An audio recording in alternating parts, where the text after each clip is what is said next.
Okay, now it started recording. Welcome back to B-List Exists. Just it's time! Alright. On the thing about Bon Clay and the consequences of playing God. Yeah, remember he has an issue with Bon Clay and to an extent Pound being shown that they were alive through the cover pages? I'm pretty sure it's because Oda himself thinks the cover pages is good enough as information for his story. Like, the cover pages are so entwined in One Piece that he can produce larger buckets of information, larger buckets of important information, if you want to go that far, in the cover pages. I mean, I think that they're fine as like they're in the pages of One Piece, so it's not like extra information because there's no official place to get One Piece where it's not going to have the cover pages. I did say the cover pages are canonical, so there isn't But a big issue if it's revealed in there. not, not that they aren't canonical. It's just that we shouldn't have to get like extra books like data books or whatever for information like that. But it's not even extra information because it's just in One Piece. But he doesn't like the data books revealing Yeah, important and stuff. it's not the data books. Therefore, Drizzt shouldn't have a problem. But he doesn't like it being revealed in the cover pages. Well, Drizzt is an idiot. I just find it funny because, like, the cover pages in the current arc are mostly just Oda drawing fun stuff he wants. Like, hey, look, here's Zoro training with monkeys or whatever. The Humandrels. Yeah, there's something with monkeys. It was pretty neat. The Humandrels that took over an entire kingdom. Those monkeys. Oh wait, I'm gonna pull it up and post it in the chat. Monkeys. Also, Leo, What? did you start recording before or after we said the roll call? Of course, after, because I just said. Okay, so this is Gavin, by the way. I'm Leo Luster. Pow! King. And whoever this anti-namic person is. I don't know. I'm just here to watch. He seems pretty sus. And Meme Spice. Ooh. I'm an anti-fan. You're a fan of our work? I'm an anti-fan to DA. I'm actually at Blaze Thunder, but like I have a different account. I'm a bit mixed up. Oh. Interesting. I'm the dude who keeps telling DA he's a bum. And Meme Spice, who's communicating through chats. Now, let's get through the rest of this hour and 15 minutes. Or hour 45 minutes. If we can. Hopefully. I want to. Oh, is the stream looking fine?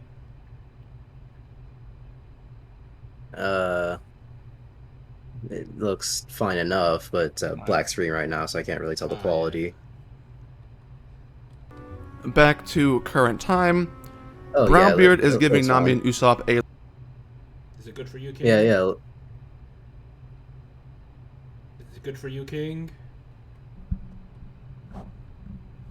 Sire? Yeah, it's good. It's okay, sire. Back to current time.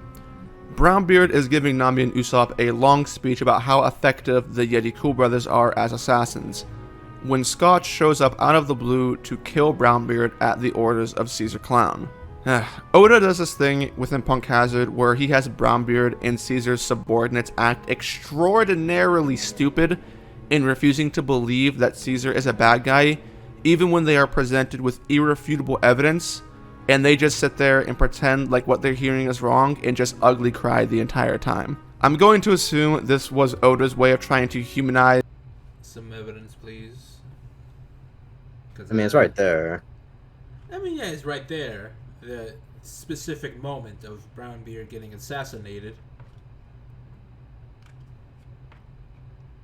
But I don't really see what the problem is. They thought that Caesar was a good guy until the very moment they were shown otherwise. Because some, let me remember. I'm certain that most of them didn't realize he was a bad person.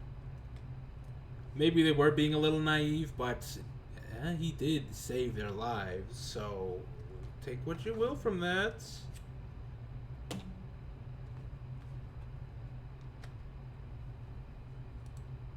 And make the audience care about Brownbeard and the guards, but I don't think it works at all.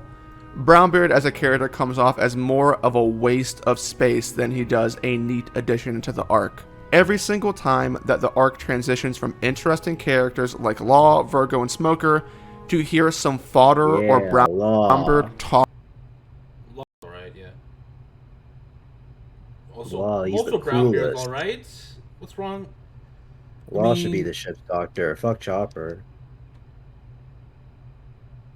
Right. Bro, you know how many times Law saved Luffy? At least 2 times. Yeah. Brownbeard's an all-around character, I would say. He's nothing of truly, well, except for one being the color than Beard, and 2 being a pre-established character. Other than that, what he does in the story is decent. I guess this is up to your personal preference of how effective he is. And I can see that he doesn't like him, which is bad, I guess. Characters like Law, Virgo, and Smoker to hear some fodder or Brownbeard talk and cry about Caesar, it's just a low point, dude. Oda would have had a better shot at trying to incorporate Brownbeard into a character dynamic with one of the Straw Hats. Think back to how... Why couldn't he just care about, Caesar? The person that saved the crew's life? And some other people passing by Punk Hazard? Was it? Or was it just Brownbeard's crew? Anyway, he was saving people and using them as experiments. It's a subversion. Ooh. It's just his character arc. What's so bad with a character arc? He doesn't like Brownbeard, therefore it's bad. That's what I'm hearing. I'm back. I found the cover page. I'm posting it. Okay.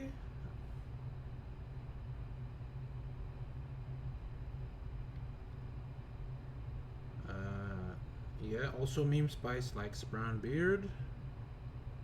And he says he cheered for him helping the Straw Hats. Without him, the crew could be dead. Yeah, that's...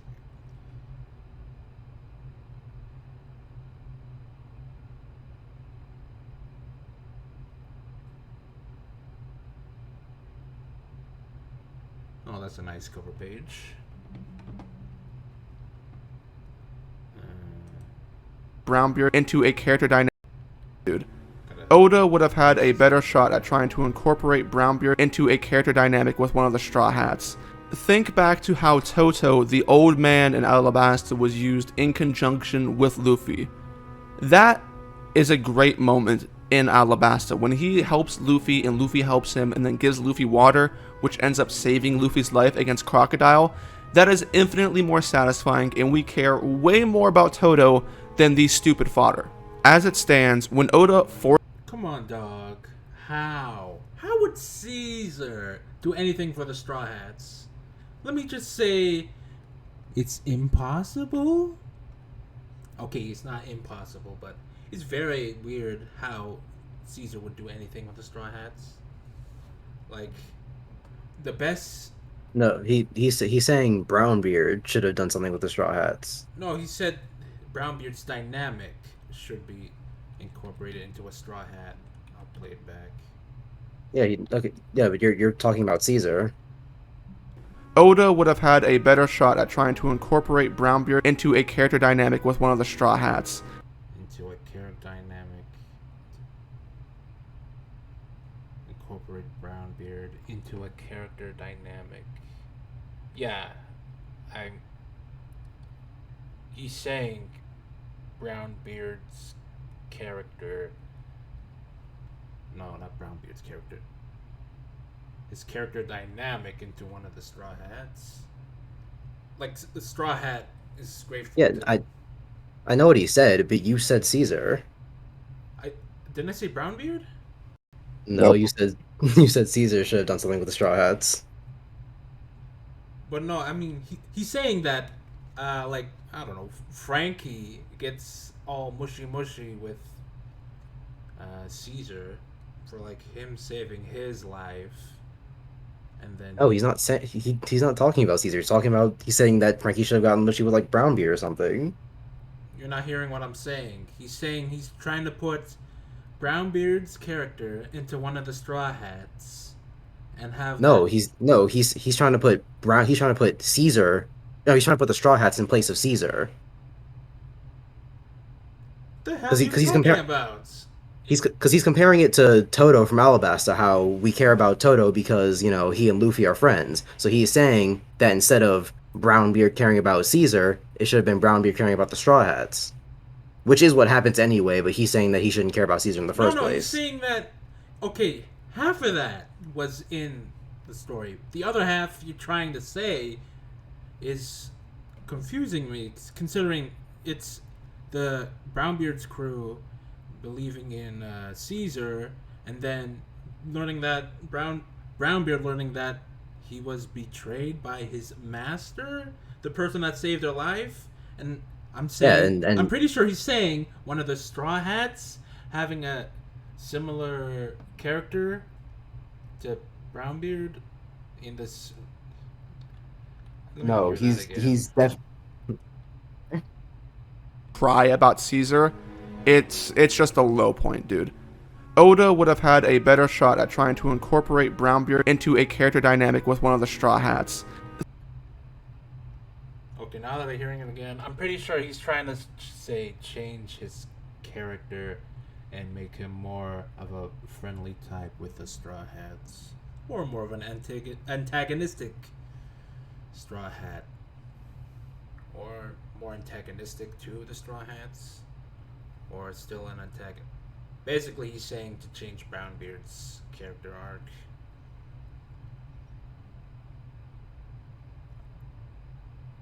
I think. Well, Think back to how Toto, the old man in Alabasta, was used in conjunction with Luffy. That is a great moment in Alabasta when he helps Luffy and Luffy helps him and then gives Luffy water, which ends up saving Luffy's life against Crocodile. That is infinitely more satisfying, and we care way more about Toto than the stupid fodder. As it stands, when Oda forcibly separates screen time away from people that matter to give lackluster experiences with unimportant people, it can make the arc go down in quality. Scotch ends up shooting Brownbeard. but didn't Brownbeard like help out a bit with the Land of the Dead and delaying Caesar? Maybe not delaying Caesar, but he dealt with Caesar a wee bit. So, whatever. Point blank in the face with his large rifle, and then Brownbeard goes down. The Yeti Cool Brothers capture Nami and run off. This is the second time that she's been captured this arc. Man, the post-time skip is definitely changing the formula up with the weaklings on the crew, man. You mother of. You do realize this is supposed to be a weakened state for both the crew and G5, right? It's a. And also, is he acting like pre-time skip Nami wouldn't have gotten captured? guess so. This sets up the eventual meeting between Luffy and Law. Overall, I don't think the Yeti Cool Brothers are even a bad addition to Punk Hazard. Within the community, they are often memed, usually as material to slander Zoro, but I can't say they didn't have potential. They have better designs than Brownbeard and fare well for themselves. They really only come off as a bit weird because they are hyped up by Brownbeard as being a threat, and then Oda tries to trick the audience into believing that they actually defeated Zoro and Sanji. But the big blech is that Brownbeard is the one who hyped these guys up, right? As hitmen. Yet Brownbeard later on is revealed to have survived a point-blank assassination shot from their rifles. After this, Law shows up, defeats the last Yeti Cool... Quite a One Piece thing. What? People surviving stuff they shouldn't have. I mean, also, it's just a gun, and people have survived worse. By the way, I love how he says that the Yeti Cool Brothers have a better design than Brownbeard. They're tall guys, and their faces are obscured by shadow, and they have hats. Way better designs, yep. One of them has a tie, and the other one has a goggle. And has goggles. So, that's pretty neat, yeah? Also, they don't wear shirts, and they get cold.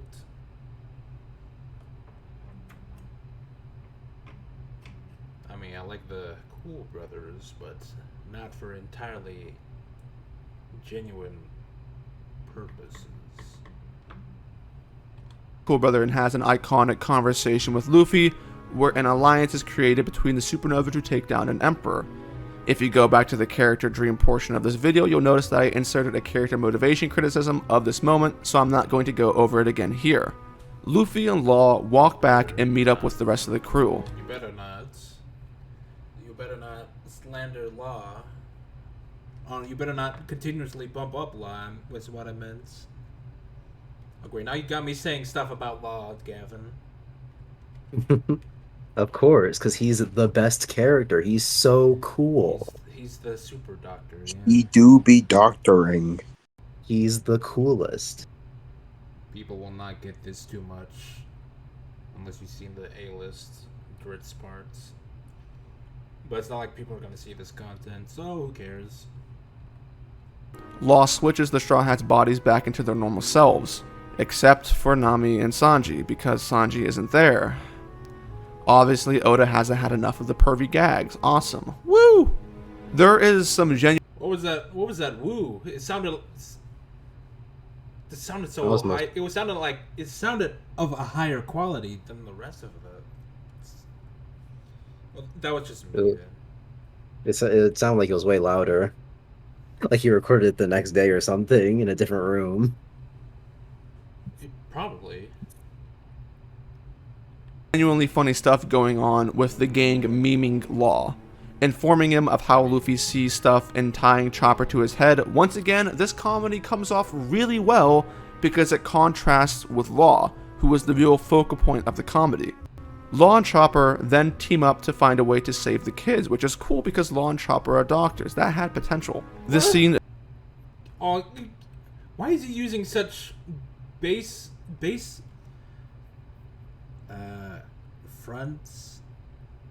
level, that's the word. Base level attractions with these characters. Oh, he's a doctor. And he's a doctor. They should get along very nice. Oh, she was enslaved by fish people? She was enslaved by a fish person. It's all connected, brother. Can they You're a just, girl? can they just be I'm a characters? Come on, dog. It's the shipping mindset. These characters have talked to each other exactly once. They should be married to each other. These characters hate each other, therefore they fuck. I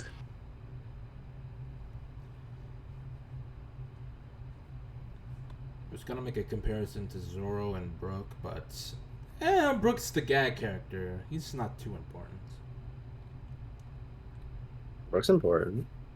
Brook's the gag character. He's not important.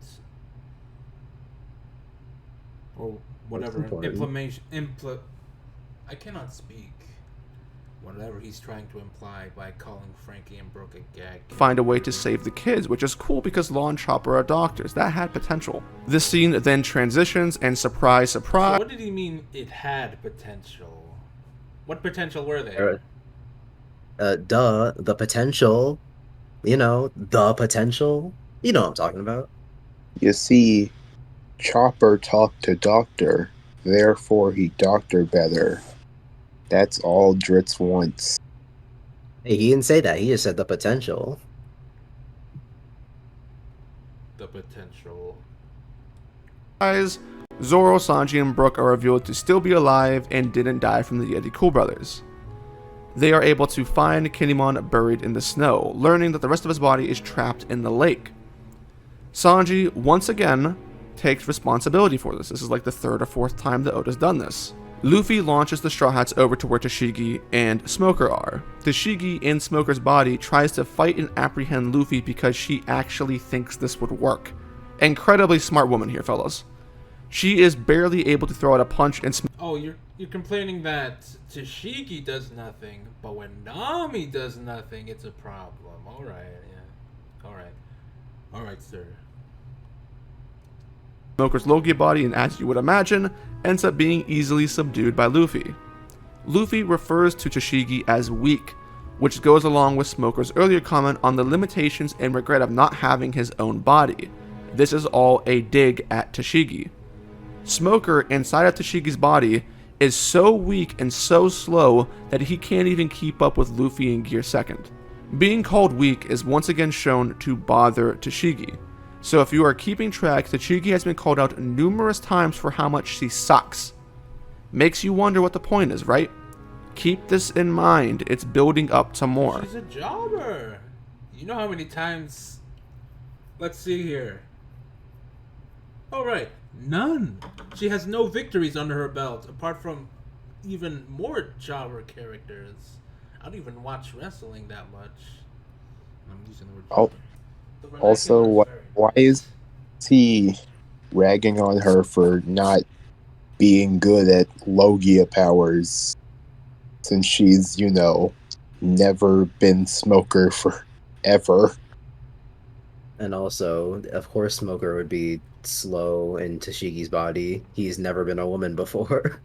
He doesn't handle breast physics too well. Literally, Smoker doesn't know how to move with boobs. How do you deal with these lumps of meat? Tashigi, doesn't your back hurt?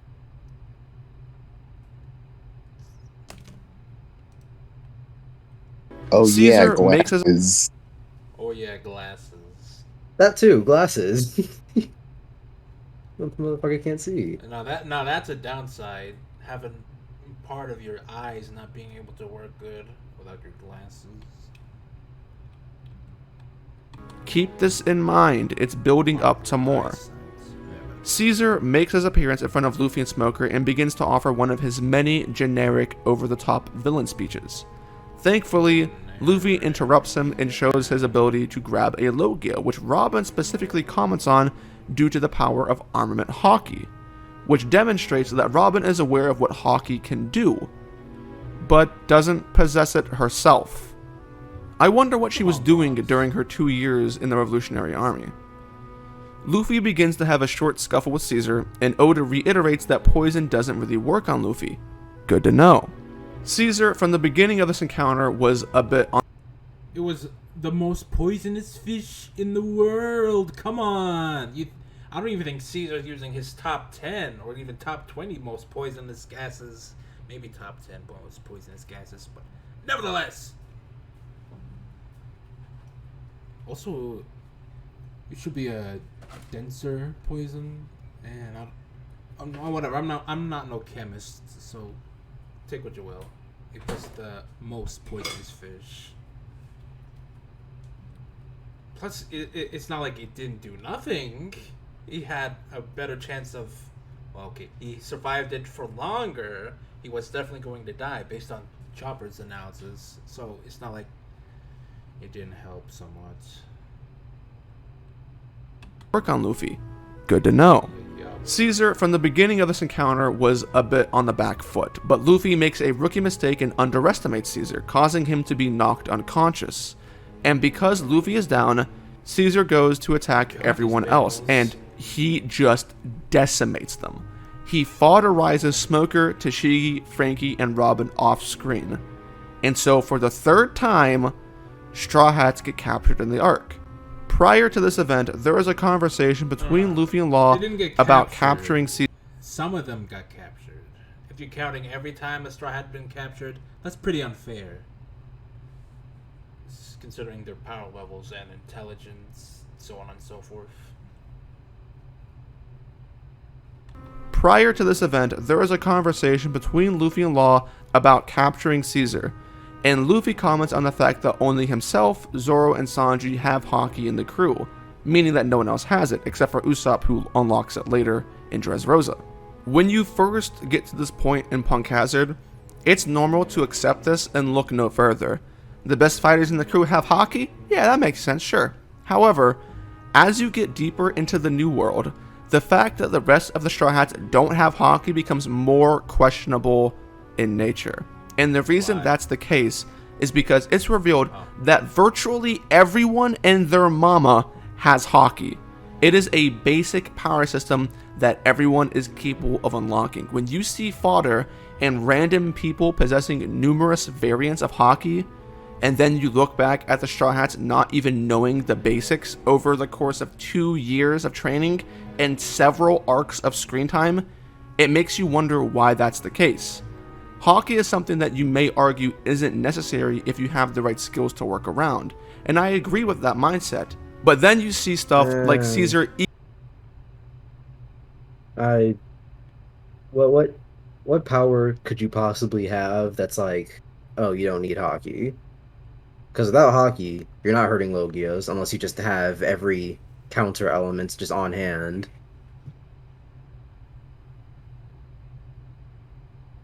Really, And- that's it, actually. And even then, knowing Logias, they have counters for their counters. And There are a lot of paramecias that- observation Haki would also be good.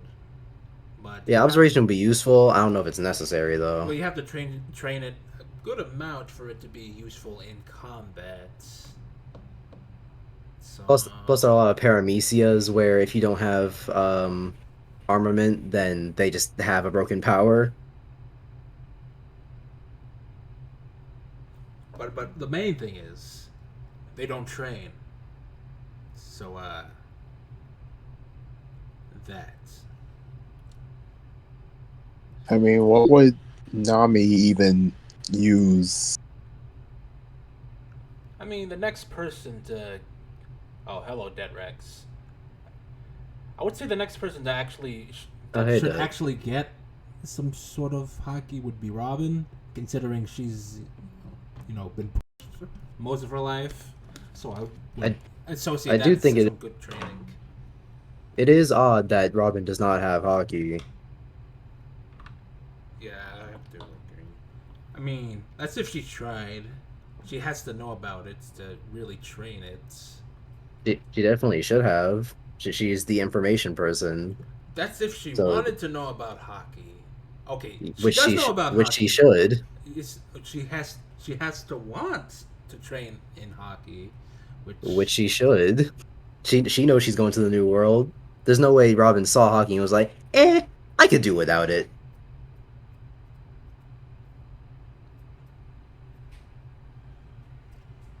I got nothing.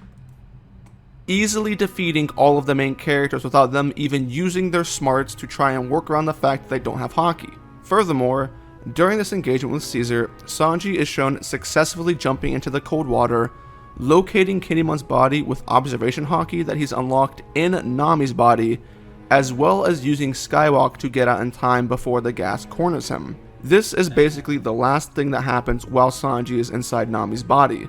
Nothing useful or interesting comes as a result of this personality transplant.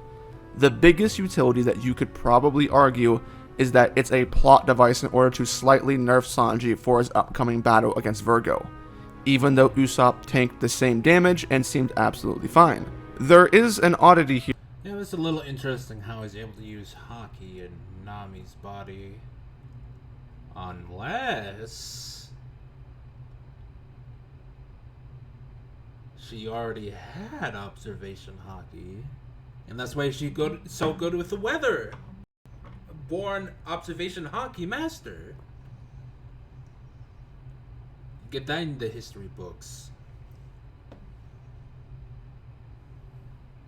Apart from that, I'm pretty sure Skywalk is just a technique, I think. Yeah, it is. Yeah, it's just a thing that people can do. I guess if she's, physically fit enough, she could attempt to do it. Which, I mean, Sanji's doing blue walk, and he's like, oh, Nami's body isn't used to this, so I can't do this for very long. And what was the other thing you said? Transplant. The biggest.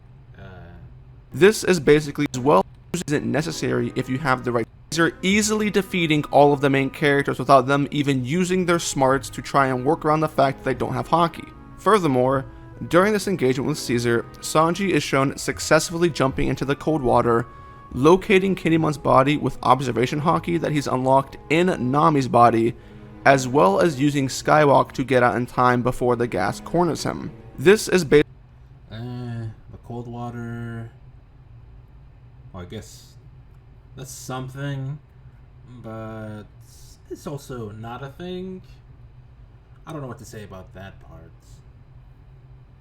If that is an issue, but if it is an issue, I'm sure the water is cold, but Sanji isn't the type of guy who's like, ew, the water's cold, I can't swim anymore. He's gonna tough through it. But Sanji has a harder body than Nami, so Harder body doesn't protect you against cold. I mean, actually, I got nothing else. What's one more thing I was gonna say? Oh yeah, the observation thing with Nami is just a theory, so I don't take it with a full bag of the salts. But that is very possible that she could have observation Haki, a natural born observation Haki user.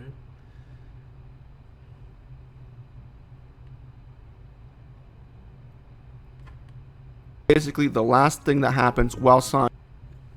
Yeah, it's not like it wouldn't hurt Nami's body, meme spice. It's just durability in this franchise. It's consistent, but it's also inconsistent considering how many people actually die in this. I think it's about will, because Luffy was freezing his ass off climbing up Drum Island, but he pushed through it. So even if Sanji's in Nami's body and it's freezing to death, he's not gonna give up. Aye. Sanji is inside Nami's body. Nothing useful or interesting comes as a result of this personality transplant. The biggest utility that you could probably argue is that it's a plot device in order to slightly nerf Sanji for his upcoming battle against Virgo, even though Usopp tanked the same damage and seemed absolutely fine. There is an oddity here that perhaps is something that Oda dropped heading further into the story, and it is a damn shame. As I just said, Sanji uses observation Haki and Skywalk in Nami's body, showing that her body is capable of performing those tasks, which may lead some people to believe that she's capable of much more. Seems realistic, but it doesn't go anywhere. And this relates back. Everyone can do Haki. Everyone can do Haki. So it's Haki a technique then? I would assume so, because I don't everyone think has because everyone has the capability of Haki. But then the question would be, can someone who has Conquerors use Conquerors in someone else's body? Which even then, I would still say the answer is yes, because it's tied to you as a person rather than your body, I guess. I wouldn't think so. Because also I kind of thought, for some reason, not for some reason, I have a reason for why I thought Conqueror's Haki was like genetic, since the 1 out of a million thing Rayleigh said. But also, I thought hockey was more like a muscle. You gotta train it to make it work better. And so Yeah, it is. Like, everyone can potentially develop it, but I mean, unless okay, you- there's no way for us to know if it's tied to the body or not because we have no examples. If anything, we have to believe it works the other way around because Sanji did it, which means Dritz is basing this assumption off of nothing. Derek says about Nami isn't a fighter. About Nami's not doing some shit. Conquerors is somewhat tied to the body since it's a bit genetic, like with Roger to Ace and Dothie to Dragon. I don't I guess. I don't know if it's kinetic or not kinetic, but I don't know if it's genetic. But it's just it's a suspension of disbelief thing where it's like, oh, every 1 in a million people have conquerors, but it's so conveniently happens to be people who are in or going to be in positions of like aboveness. I don't know how to describe it. Luffy wants to be king of the pirates. Dragon is the most wanted man in the world. Ace is the son of the strongest man in the world. Whitebeard was in position to be king of king of the pirates. so it is the head marine.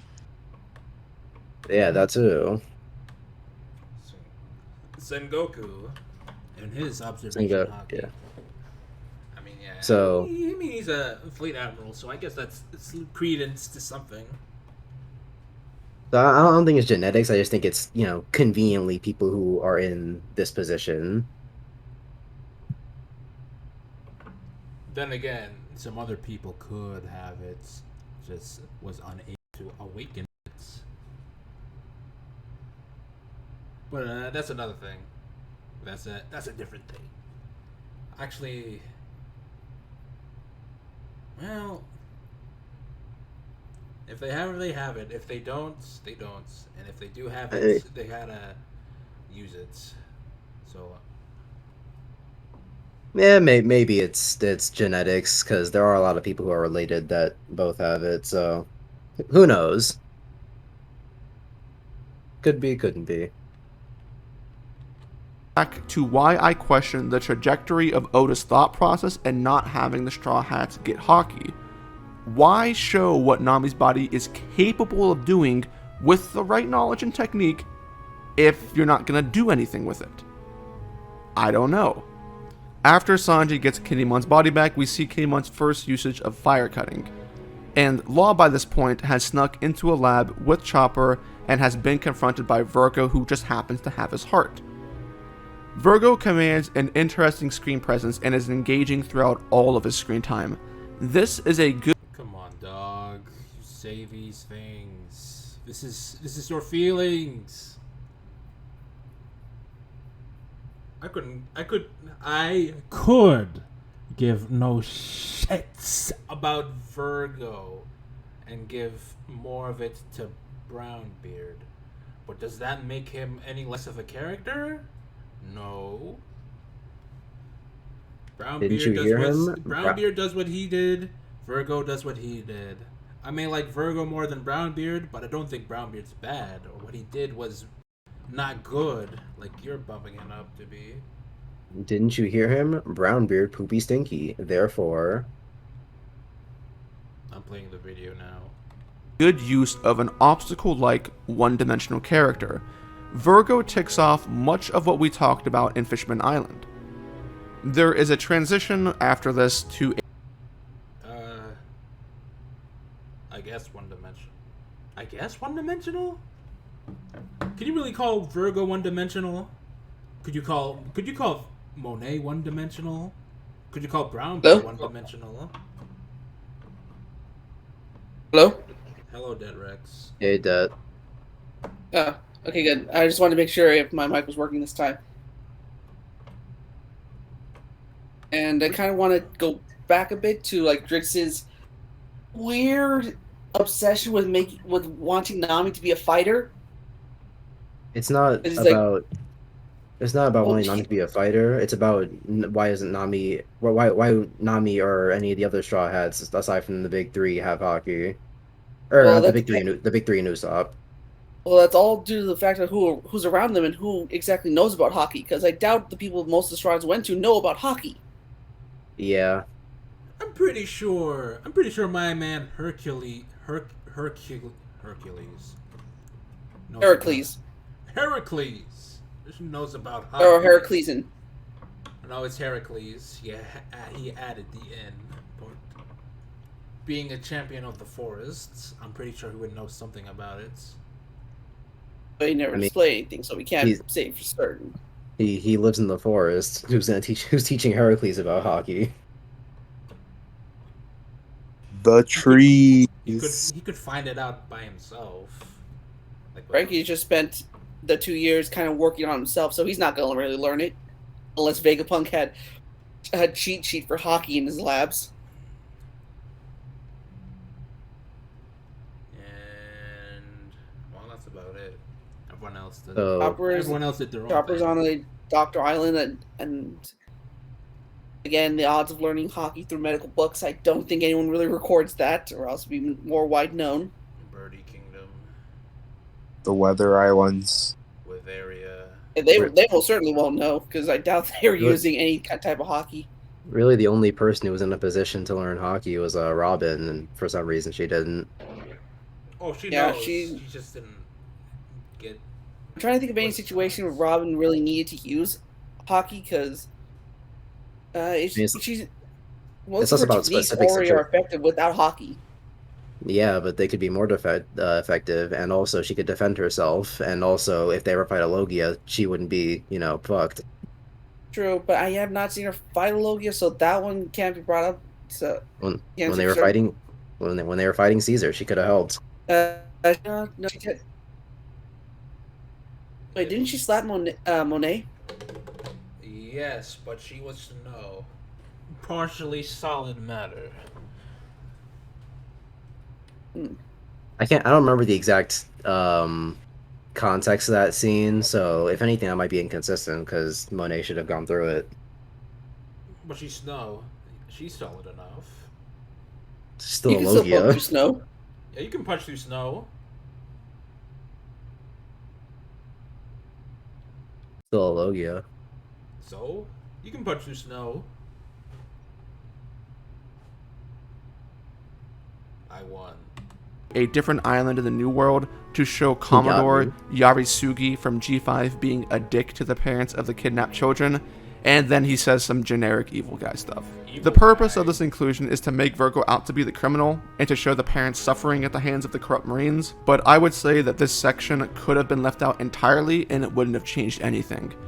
It's made quite obvious through the story that Virgo is the traitor, and there is more utility from Tashigi's flashback of Zoro than there is of showing Baddie McBad Guy here being a dick.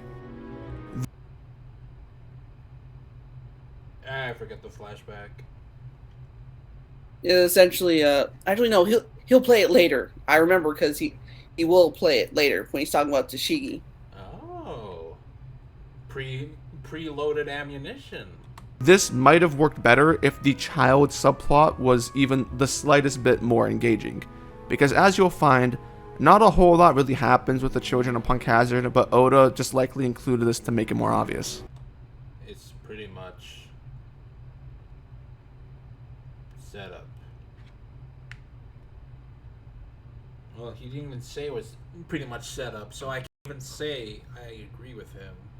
He didn't even say that. So, I would have to disagree there, Dritz. It does go somewhere, and a little bit more than just set up.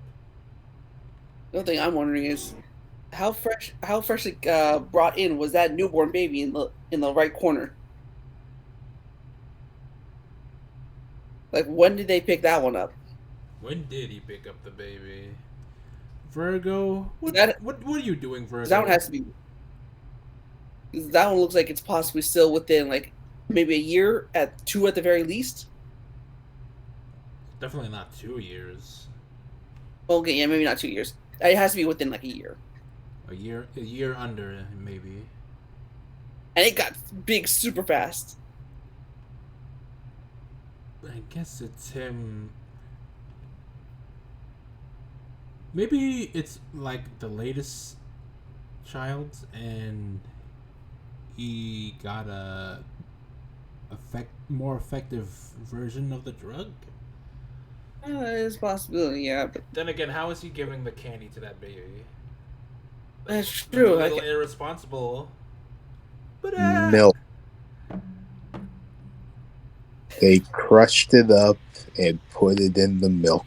milk. no, they crushed it up and made him snort it. It's like a land of cocaine. Yeah.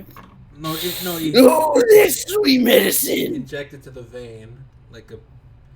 I'm not continuing that sentence. Just pop right into my veins. Let's see. Proceed. Unless that's a naturally big baby and it just got bigger. Like whatever the There's hell also a possibility because I mean we got Lin. giant babies look like. That still makes me question the birthing process of stuff like Otohime to Hirohoshi. Did she come out as an egg or? I don't know, and I really kind of don't want to think about it, but then again, it's like right there, tiny mom, super gigantic baby. And then the actual commencing with Hey. the copulation. We don't know the specifics, but it took hard work. That's all we need. I mean, the copulation between King Neptune and not Shirahoshi. What the hell? Otohime, man, get your Otohime. story straight. Yeah. The copulation seems like the easy part. The actual birthing is where my head rolls. Hey, it's fish people. Shut up. Good points. Law reveals that the alias of Joker belongs to none other than Dofi, which is an interesting reveal that starts to tie things together within this arc. Nami and Usopp, who are still chilling in the general area with the sedated children, encounter Caesar Clown, who corners them and is about to finish them off when, surprise, surprise, Brownbeard shows up alive and makes a couple attempts to hit Caesar, but ultimately just gets folded like an old wallet. Nami yells at Caesar, but her and Usopp end up being defeated anyway, showing that they are no match for the would-be antagonist. Woo. Would be. He's the main. Would be. All right, he doesn't Are you like kidding me? Caesar. I forgot. Oh, that's not God good. That's like how is he would be villain? Like, God. He's literally the person running the whole operation on the island.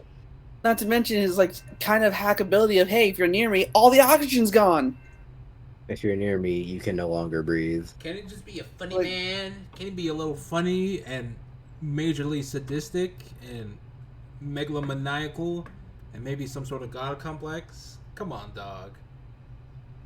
We stand Caesar in this Discord. If this was Bleach, Uryu would have fought Caesar. Caesar is a great Wait, I'm trying to villain remember, and as a hostage. You're right, New Spice. Caesar for hostage. I'm trying to remember. I'm just gonna call it Namji have her climb attack?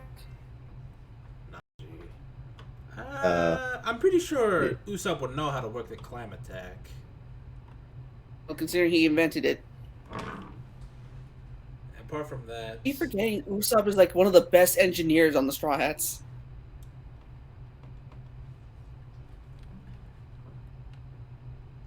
the boys know how to work with tools.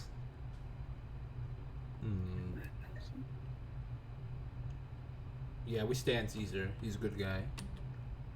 Caesar, He's a after great- defeat, A good character. He's a horrible person. He's a bad guy, but he's a bad guy. He's a nice bad guy to watch. them just leaves them on the ground for some reason and just walks away. I guess he didn't want to kill them. He's probably too focused on getting back to his computer to start his Twitch stream. One of the viewers of his Twitch stream ends up being none other than science experiment. I'm pretty sure that's what he said about the. Yeah. But he's saying like Caesar should have just outright killed them when he's like, it was more Caesar thinks just hey, you guys would make good test subjects for a poison cloud I'm going to be setting off later. Oh yeah, that. Or he actually thought that they were dead. Both could work. I mean, true. even if they came back, he can just beat them up again. True. It's not like he didn't wipe their butts before. It's not like he thinks highly of himself. Also, it's not like he captured the Straw Hats before. And I just want to say, it seems like Dritz kind of just doesn't want to accept the fact that yes, this is a flaw within One Piece, but like the people have massive durability more than an average person here would.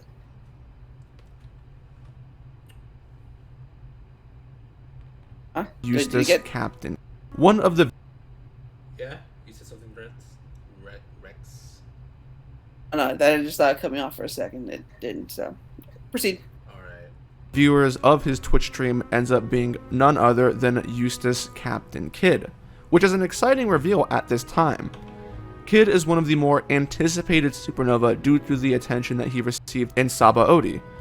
Even more exciting, Kidd and Killer have held a meeting to team up with Hawkins and Apu, so the supernova are coming to the forefront here. The purpose of Caesar's stream, though, is to turn Smiley into Shinokuni, and during the entire Never mind. Never mind. Let's just wait and see what he thinks about the supernovas. of Caesar's stream, though, is to turn Smiley into Shinokuni, and during the entire process, oh jeez, oh Lord help, there are lots and lots of panels of just the Straw Hats running. I can't emphasize that enough. It is absurd how much running and nothing Sanji's group does during this part of the arc. The pacing just takes a complete nosedive, and I don't know why Oda chose to go through this path. It is, oh, jeez. Smiley does end up. I don't think that's very true. In fact, I think the pacing is, average, and I only know because I was watching the anime up until this point, and I said, man, all this running is kind of shit. And so I started reading the manga, and I said, wow, the running is less shit. I'm sorry, Dritz, that they can't stay and fight the giant poison slime. Arm and hockey your lungs, you'll survive. There's a lot of running in Water 7/Endy's lobby. Is it a problem there? They were on a train. Take a dip in Totally it. different. Fine.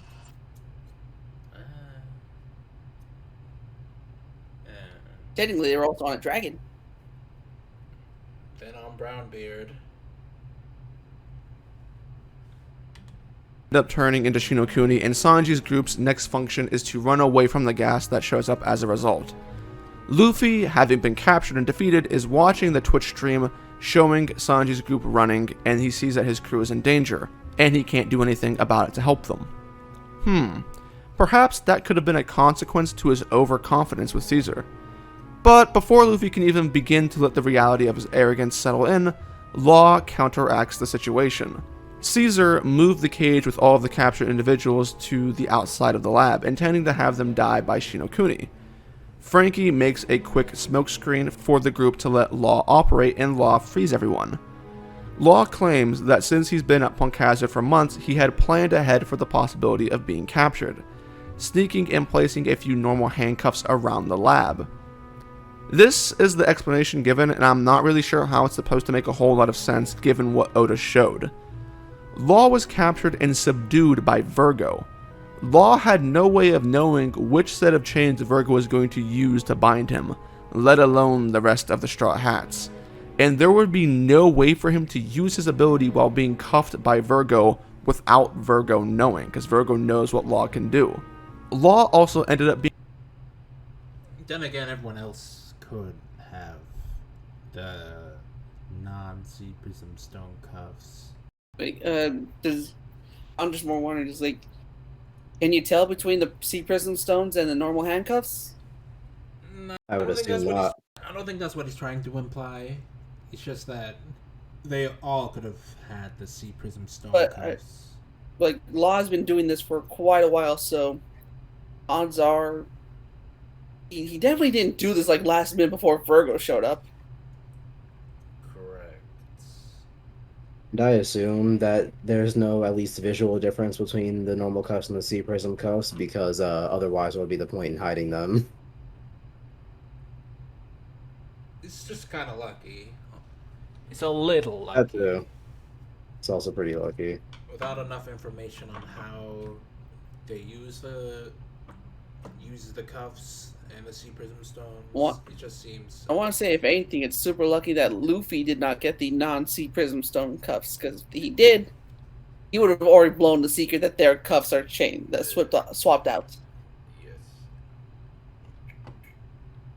I feel like the fake ones were marked somehow just so we knew. I mean, he would know if he got the cuffs on, he could still use his powers. Yeah, because they at least can feel, at least for each individual, they can feel their powers being drained.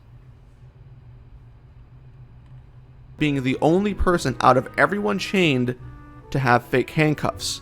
Man, Well, if Tashigi Har- got him,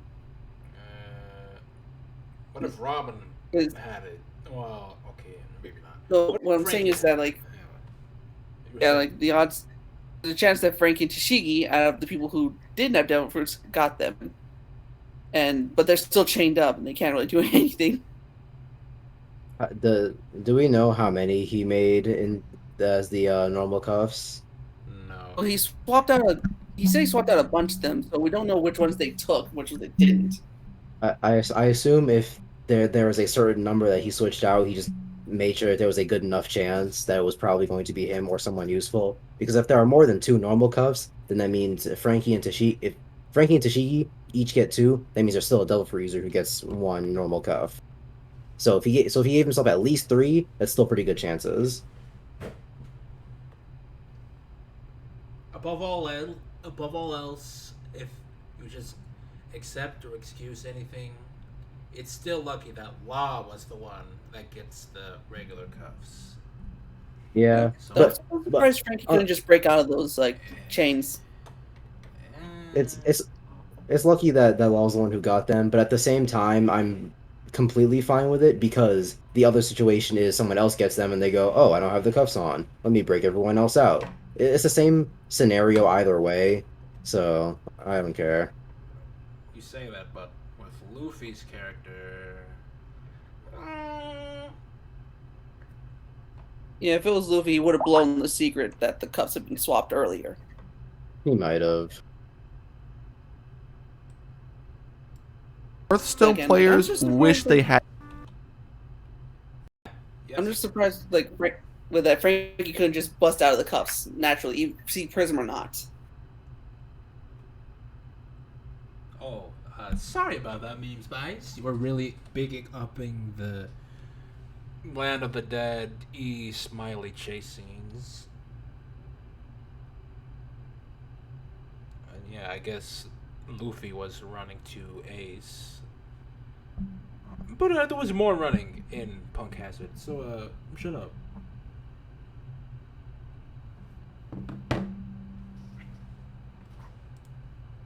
To have fake handcuffs. Man, Hearthstone players wish they had that type of RNG. But let's transition back to Sanji's group. What are they doing? Are they still running? Yes. Yes, they are. And they are chasing a dragon that was outside so they can ride it to safety. Sanji catches this dragon by getting a speed boost from molesting Nami's boobies. Whew! Don't you get it? It's funny because he grabbed her boobs. Silly Sanji. Nami's I thought group it was is also pretty funny. running from the smoke, and all of the parties converge at the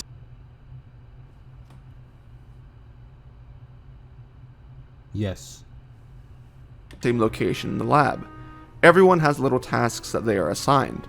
Everyone's bodies are then switched back to normal at this point, ending the transplant portion of the arc. Tashigi wants to join Smoker in going after the traitor Virgo, but Smoker sidelines her with the responsibility of protecting the men. Law then introduces the Oda Classic, which is the timer countdown within the arc, by explaining that everyone has 2 hours to mess around before Law can do anything to help them out, because he plans to mess the place up. As Luffy and Zoro's group is running to go catch Caesar, as part of the deal with Law, something crazy happens. Usopp tells Zoro that Luffy lost to Caesar, which is why everyone ended up getting captured. Zoro is not happy to hear this news from Usopp, not happy at all. Not only was Luffy defeated, but Zoro himself was duped by the Yeti Cool Brothers. This strikes a chord of frustration with Zoro, who says that this can't continue to happen. The Straw Hats as a unit cannot continue on like that. By letting things like this go unchecked, they could all die. Usopp has a lighthearted rebuttal saying that everyone turned out fine, so there's no need to worry, but Zoro says he's not joking around. Zoro then turns from Usopp to Luffy and yells out at him. And Zoro tells him to get his shit together because this is the New World. They can afford to take things lightly. Luffy looks back at Zoro and promises that he'll be more. What are you saying? Man, literally the next arc was against Doflamingo in an entire country. And then the rest was against the strongest pirate forces. If you got anything to say after that, I got nothing to say for you, Dritz. More careful from here on out, and then seems to act the opposite way from what Zoro says he should, and he goes off running around carefree, which elicits a reaction from Zoro. This scene establishes, or rather, continues character continuity for Zoro. This picks up with what Zoro was preaching about back in Water 7. This isn't a pirate game, and it's probably not a coincidence either that Luffy, Zoro, and Usopp are the ones involved in this conversation. This would have... Well, I'm pretty sure what's the word? When he first fought Mihawk is when something like this started, considering how how hard he was on himself for losing. I think he's talking more specifically about the fucking around. I guess, but an earliest example would be then. Been an amazing moment, and this could have made up for all the things that haven't been going the way you would expect coming out of the time skip. The Straw Hats being captured 3 times in one arc, being defeated by a gag antagonist, and fooling around. All of that could have been a part. Gag antagonist. You Sorry, see, but unless he's serious and brooding, he can't be the main antagonist to Dritz. you see, Caesar is not 100% serious all the time, and therefore he I gag. forget what he actually said about Caesar, but I'm pretty sure him being funny face man, being a funny face man and kind of a card, pretty jovial at times. Whatever, boss. Gag. Part of a narrative, but it is not. The Zoro continuity is made more alarming because of what happens with Zoro later in this very arc, as he goes against his own words and doesn't take things super seriously. There are a few scene transitions after this, and Virgo decides to take matters into his own hands. He's talking about versus Monet, but we'll get there. The Straw Hats are still shown to be running around.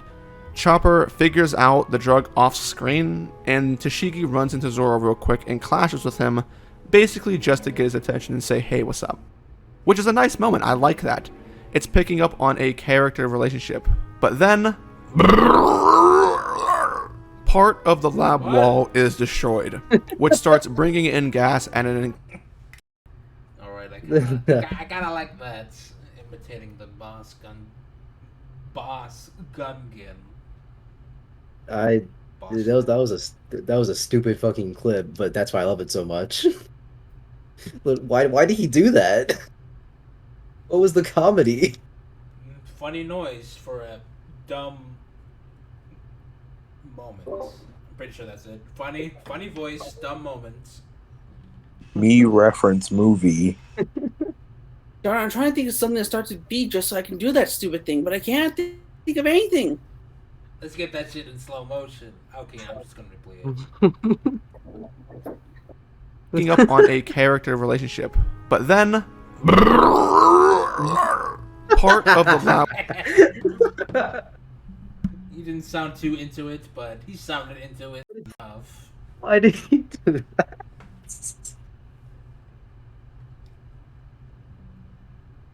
Oh my god.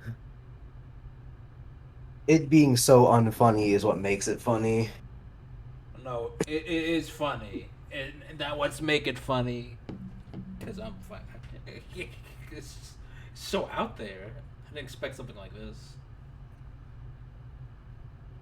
Wall is destroyed, which starts bringing in gas at an increased rate. Tashigi, in her weak, pathetic, girly body, isn't fast enough to avoid and outrun the gas. Her out-of-shape men... Oh. Yo, that's what happened. That's what happens. It wasn't her trying to be a good captain. No. It wasn't her trying to help her subordinates. No. It was her moving slowly. It wasn't Because woman. It wasn't some sort of character that got herself nearly killed. It was her physique. And I'm back. What I miss? Oh, I'll play it for you. at an increased rate. Tashigi, in her weak, pathetic, girly body, isn't fast enough to avoid and outrun the gas. Her out-of-shape... That's what he said. Remember what happened? Remember that cool moment with the G5 soldiers and Tashigi? No, Wasn't she in the middle of the group? she was right at the front of the door.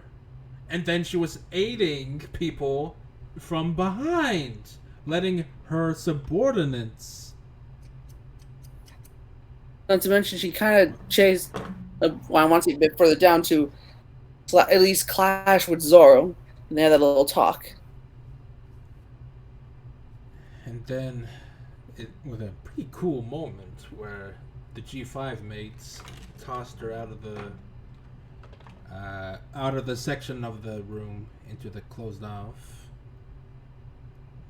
He better say something about that moment. It was very nice. He won't. He better. He should. girly body isn't fast enough to avoid and outrun the gas. Her out-of-shape men toss her to safety and end up being... Also, those are just character designs. They don't have to be specifically out of shape. At least some of them doesn't have to be out of shape. Have you seen, like, in the world of One Piece, it doesn't matter what shape your body is. If they can, until you see what they can do, you cannot presume they cannot fight just because they're fat. You seen Blackbeard? Look at Black. Yeah, Blackbeard. He is super fat, but guess what? He apparently can throw a mean right hook. I mean, the very first enemy we see is Alvida, a person who can casually carry an iron mace around.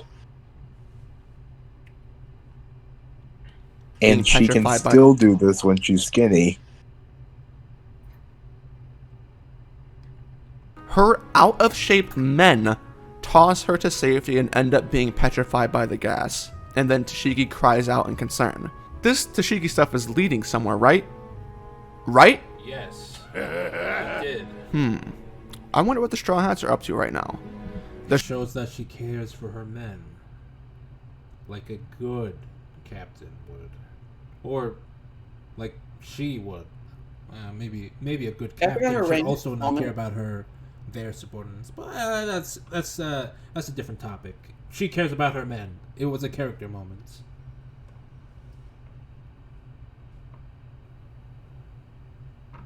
You were saying, Rex? Oh no, I'm just jostling some coins right now. Things pick up on the mic. Sorry. All right.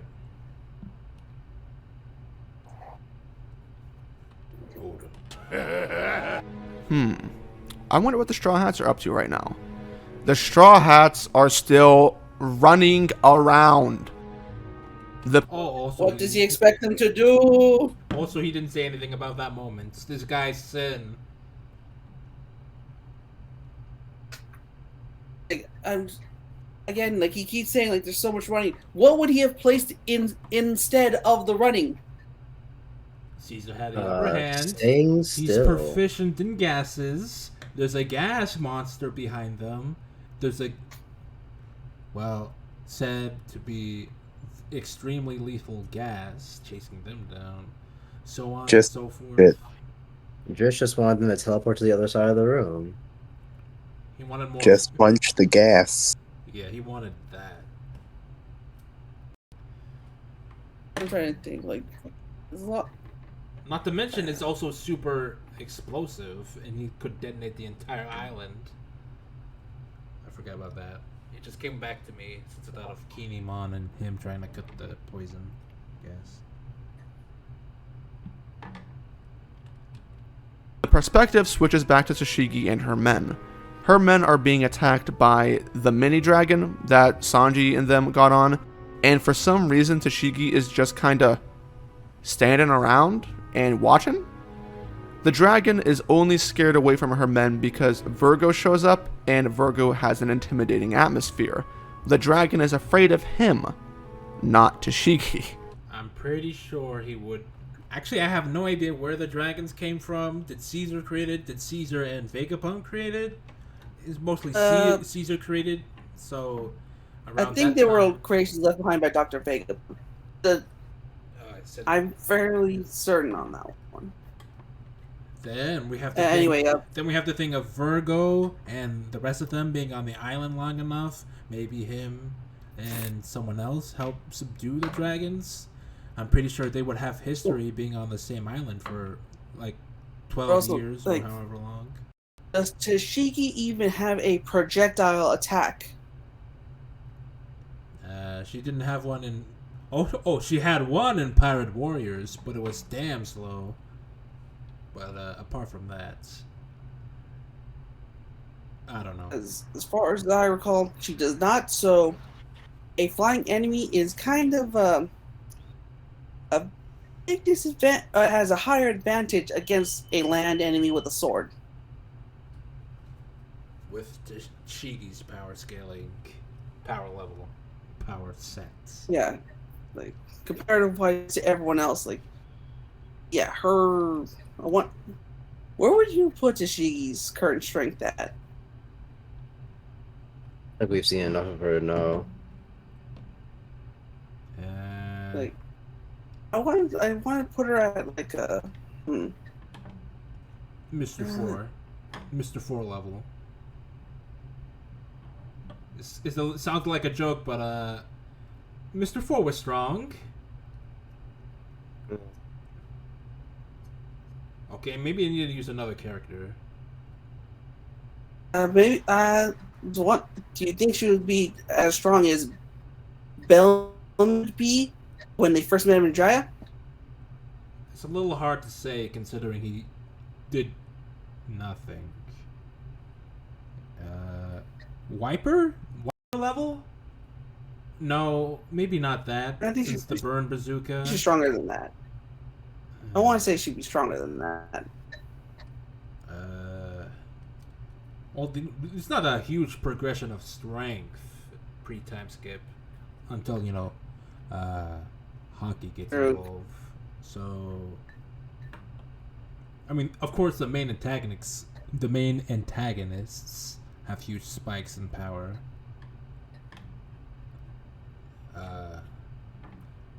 But again, like, overall, he's putting like real. Are we counting overall strength or like technique, intelligence, and? I just want to say like overall strength right now. That would be even harder to associate.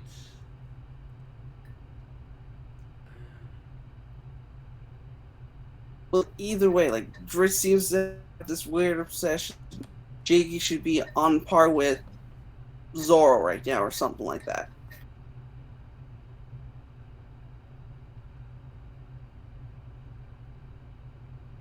Maybe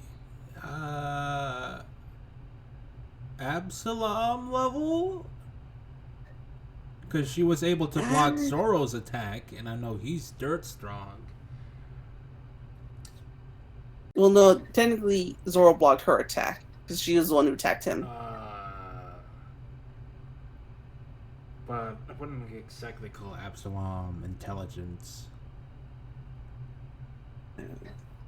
And skill is primarily with his clear fruits, and yeah, it is extremely hard. But that's fine. That's fine. Do you want to be generous? We don't have to pin two and two characters together like that. It's fine. Yeah, because Dritz just seems to think character gets stronger, therefore they progressed. I think he's more leaning towards, oh, Tashigi has had moments of weakness, but there hasn't been a huge payoff for it yet. She's always been weak. Yeah.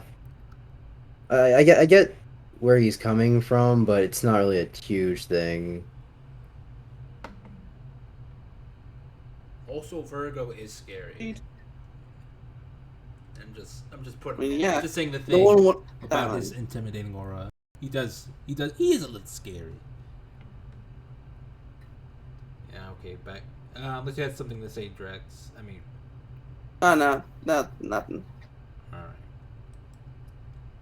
Virgo then proceeds to decimate Tashigi's squad with Shagans, and it sparks a sequence of flashback from Tashigi's perspective of how nice Virgo seemed to be when she first met him, further cementing his betrayal. Tashigi then attacks Virgo and gets manhandled in a couple of panels. Boom, bam, bop, bada bop, boom, pow. Tashigi's men then go to attack Virgo. While Tashigi lays on the ground, watching and crying, Virgo continues his onslaught. Distraught, Tashigi screams in her mind, "Save us, Smoker!" And what happens? The living embodiment of sexism, Vince Smoke Sanji, comes to... I would be laughing right now, because that was a pretty funny thing you just said. I would be laughing if it was true, because comedy has some root in truth, but there is no truth, only lies. I mean, he's a little pervasive, which could be associated with sexism, but he ain't. But- It's because he It's respects. Anything else? It's because he respects them so much. He respects the female form. What did he say in Kamabaka Kingdom about loving lady instead of? God it's dang a it. nice quote. That's a while back. Men were supposed to something ladies. I need lady. Well, I remember that. Anywho, no, Dritz, no. Save us, Smoker! And what happens? The Wait, living pause. embodiment... Yeah. Even like says right there on like the bottom, well, the prior panel, like that she can't speak, so it's more than likely that. Like I don't. I'm trying to think what Dritz is thinking here when he's like, she's saying in her mind, like, "Help us, Smoker," because guess what? She knows someone stronger than herself, and that's Smoker. Oh, he's not specifically saying calling for Smoker was a bad thing in her mind. He's Yeah, just I saying think that was just. he's just saying that Tashigi weak, and it's a thing of notes. No, but they'll be saying like Tashigi did not do anything, therefore, but instead called for Smoker when she had just gotten her butt handed to her, and everyone else is kind of down. So why does he expect her to suddenly like, I'm back up now, fight? He's just saying Tashigi weak. That's about it. Or it's just him making a synopsis. of sexism. Vince Smoke Sanji comes to save the day, saying that he heard the sound of a woman's tear falling. Surely this will lead somewhere. What? You do know he's a white knight, right? You know Zeph taught his Not to mention, it's like, taught his ways, and he's being. not to mention, I'm trying to think like, this also happened in, I don't know, Dressrosa.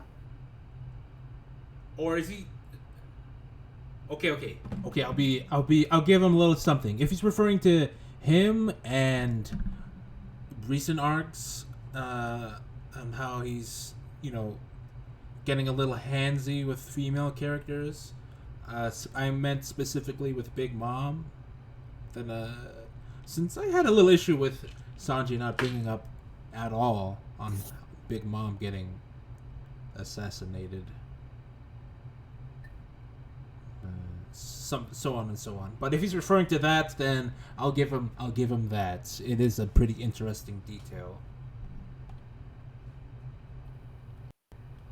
Right, I'm trying to remember because wait, I forget. Is there one cop to One Piece? No. Who isn't? Dang it, that might say Here. something spoilery. You could say it. I'll just mute for like 5 seconds. Okay. I'm muted now. All right. Because I'm trying to correct me if I'm wrong, but in Wano, like, he technically wasn't there also a scene where he came to the crying aid of a woman that was technically put on a show?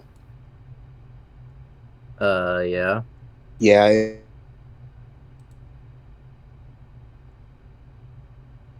About a woman in trouble, or someone would either way.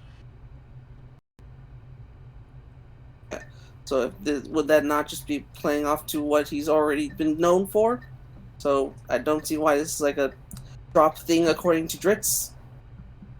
This bitch is a fucking idiot. Yeah, that's that's been shown very obviously. All right. But you see, Toshigi woman, so she need protection, and that bad.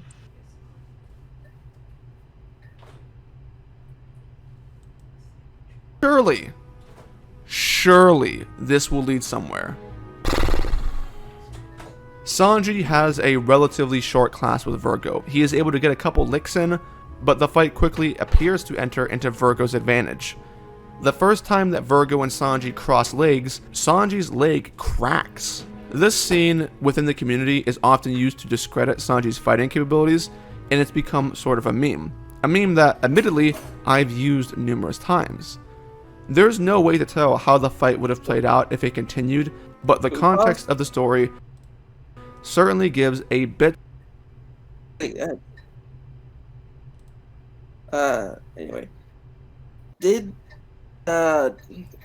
weren't we not just privy to the fact that Sanji's body took a good number of damage when Nami was using it? Hello? Yeah. I mean, they were kind of just getting back up. Yeah, pretty much getting back up every time. So it would be interesting to see actual long-lasting damage, except with Chopper, who got eviscerated.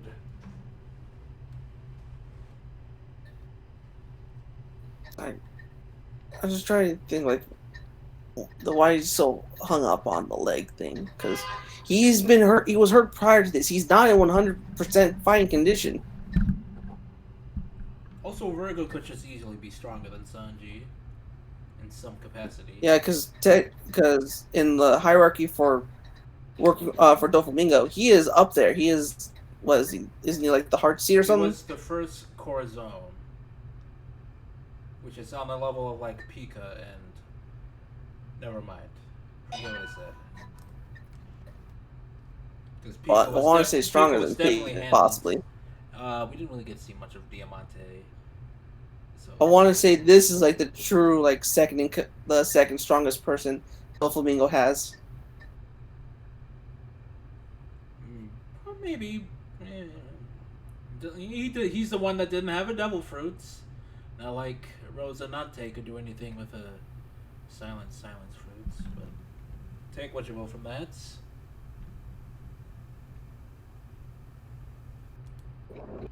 Bit of an edge towards Virgo. Power scaling memes aside, there are a couple things that I'd like to comment on regarding this clash when it comes to the narrative.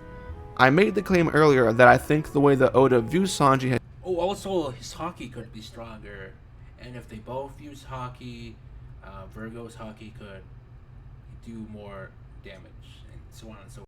Yeah, there's a good possibility of that because at least Virgo like coat and soul body in it, whereas I've never seen any of the strides being able to fully coat themselves. They only ever coat like a part of them. Has changed when compared to the previous times in the story, and I want to use this event as another piece of evidence to that claim. made the claim earlier, things that I'd like to comment on regarding this clash when it comes, but the context of the story certainly gives a bit of an edge towards Virgo.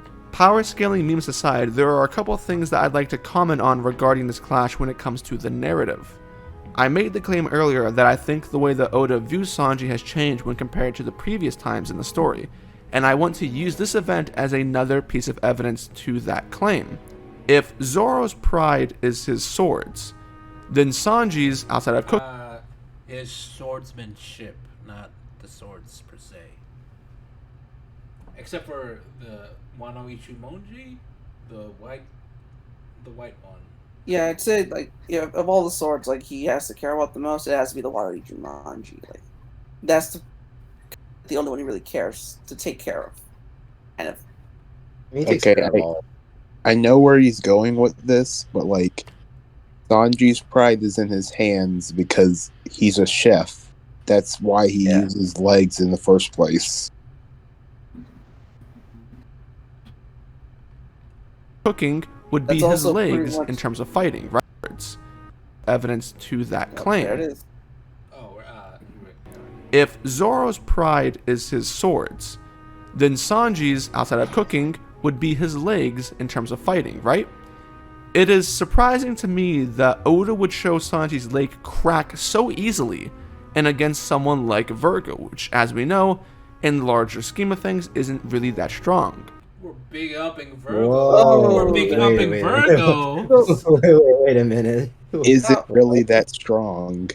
Yeah, Right. Virgo, kind of a jobber. I don't know, bro.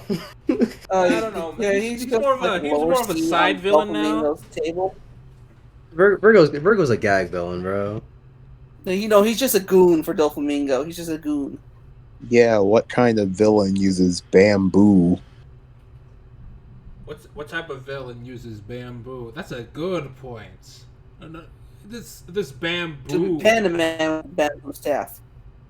And then in the anime where the sound effect goes like going, those cartoon sound effects. Oh, so it's such a childish weapon. Anyway, back to Tritz's weird leg point. I don't just when has Sanji ever shown pride in his legs? He fight with his legs, therefore he pride or something like that. I don't know. If that was the case, why didn't like his family also put bomb bracelets on his ankles? Because he wasn't a leg guy yet. Because they know he has more pride in his hands than his feet. I guess. Because he's a chef. Because I'm willing to bet, like, if I'm trying to think, if there was a moment where like Sanji's like kind of cut off his leg like Zeph, I'm fairly certain he would.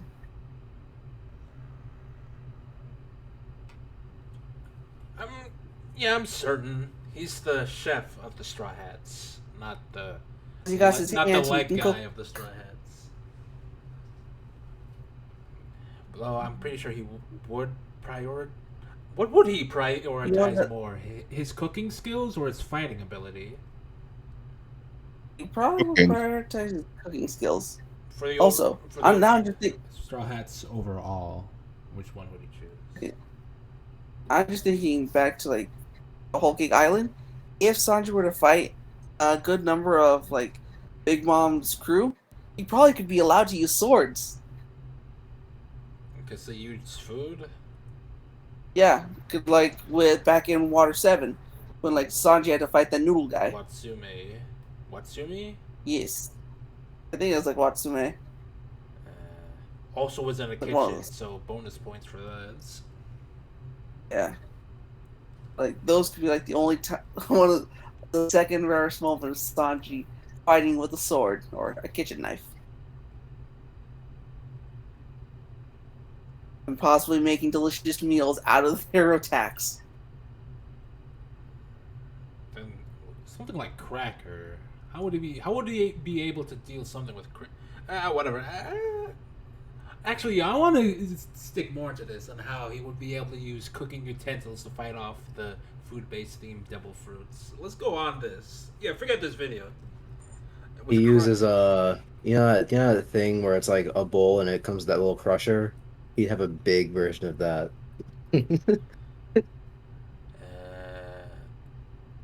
He fights a pepper guy, and he just keeps saying, "Say when."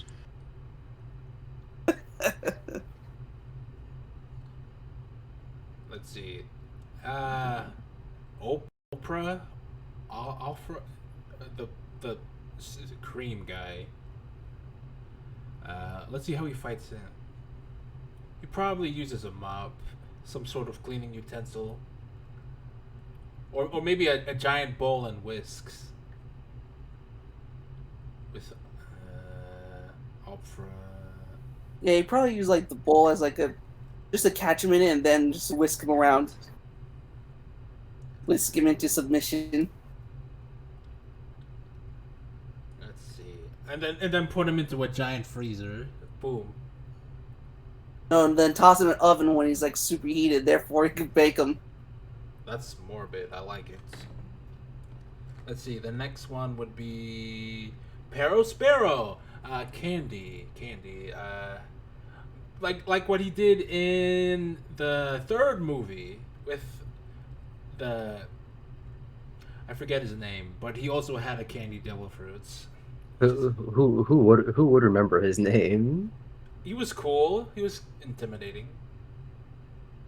He was a green candy man. He had a nice voice. He had a cool sidekick. I like the movie. Shut up. With the flower, I guess he would use some sort of flower-like fighting style against Sparrow. Like, put boxing tapes. gloves or just the entire bag of flour onto his limbs. He tapes bags of flour to his legs, so whenever he kicks Sparrow, it just explodes. Yeah, that would be interesting. Or like small bombs where he uses. No, he probably uses Diablo Jambe to heat up all the candy and like make it into like little and mold it into little spears or lollipops. I would be able to cool him. Oh, I'm pretty sure you can find a technique to cool off the candy. Let's see who's next.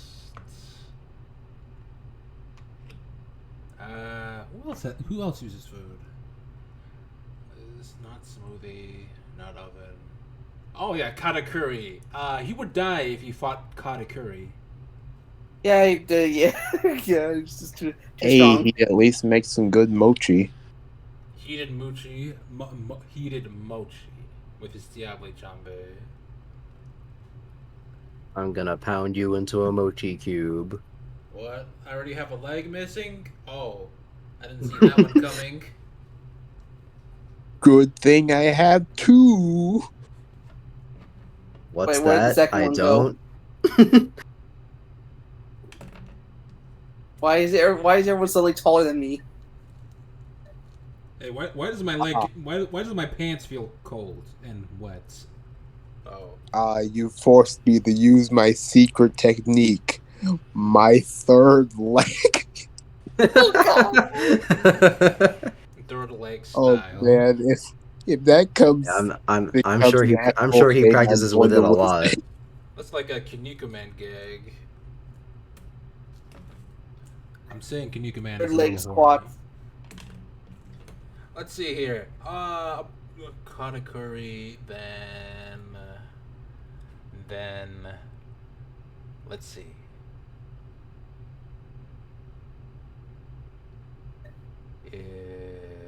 Not Bobbin. Already said opera.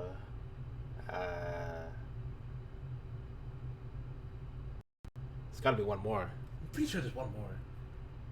Smoothie, no. Definitely not Chiffon. Well, definitely not any other woman. I mean, maybe some defensive tactics, but apart from that. Is there really anyone else? I'm looking it up.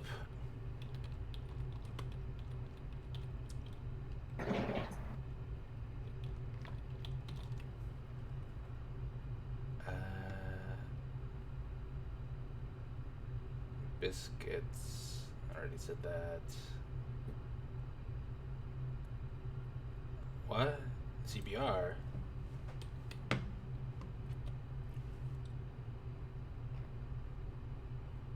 What the? What's this now? Devil fruit and 9 other anime foods that give. Oh, I should have read that. My fault. Away with you, CBR. This was no one's fault. Except mine. And it's gonna be slow since this computer is a little bad. It's a little bad.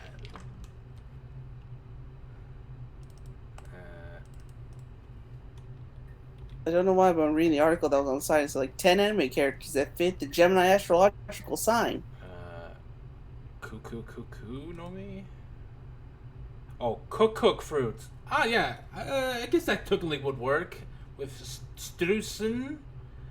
I don't know how Strusen really ranks in sort of fighting ability, but Yeah, but apparently the food doesn't taste good, which is a minus. he prioritized making the Well, food taste good instead of fighting Strusen. I'm just trying to remember. Like, oh no, it's edible at the very least.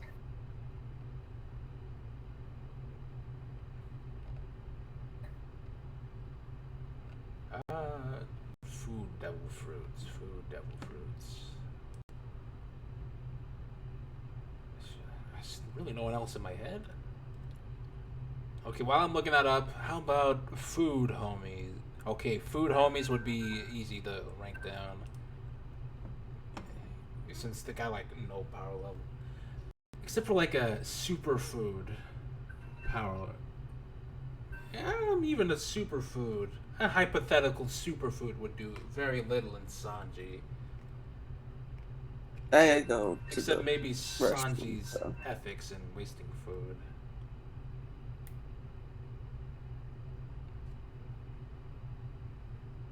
Alright, this didn't help.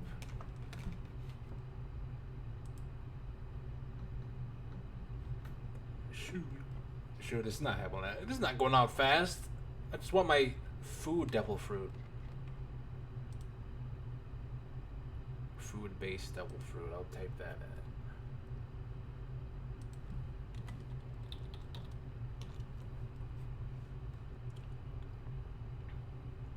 This is going on too long. Parosparrow. That's not a food. It's not a food. I don't know what that is. Katakuri. Smiley.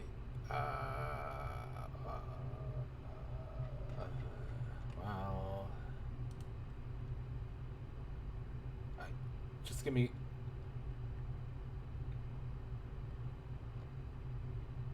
Well, if I got another one, if I got nothing else in my brain, then that's about it. Let's go back to the video. Unless you guys found something else.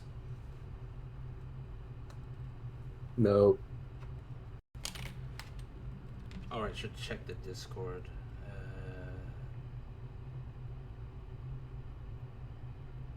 Wanzi. Not Watsi. Wanzi. Thank you for that. They call him Blackfoot Sanji for a reason. Ooh. What is he? Who?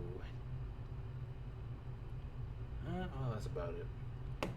And Watsi is the only one with like a food-based fighting style, apart from like Zeph, which no, he's just a cook. All right, that's about it. I'm gonna go back to the video now. Oh no, we have to go back to Dritz. Yeah. Let's get ready. Do we have And remember, to... all it took was one clash for it to break. This moment is used to hype up Virgo's strength, which is fine, but it doesn't do anything at all for Sanji. Sanji's weakness here isn't used to make him stronger later on. Sanji shows up to quote-unquote save Tashigi, but they really end up getting saved by the bell. The fight only concludes because Law enters the sad room and they are being surrounded by poisonous gas, which forces Virgo to go elsewhere. Once again, by itself, this is all fine, but it creates a compounding issue when you look at the totality of Sanji. Was this all simply to hype up Virgo? How often will Oda place Sanji in a negative situation simply to hype up someone else? Well, we'll find out. Moving on, however. Could he just be stronger? That's about it. That's all I have to say. Virgo calls Dofi, and there is a cool introduction of Dofi and his crew. There is personality in abundance here, and it is much appreciated. In a different section of the lab, Luffy has begun to give Caesar the hands, not falling for his tricks this time around, and he's about to defeat Caesar when Monet See intervenes. that face? For his You tricks this saw time that face, around. guys? And You saw like face of a side villain? You think a side villain can make excellent faces like these? All two of them? And maybe three if you count the one by the side. Yes, the face is too silly. I He's a love gag villain. funny face. It's a funny face, and it's a good funny face. Thank you, Oda. You know how to make a good funny face. I pray for the next funny face man.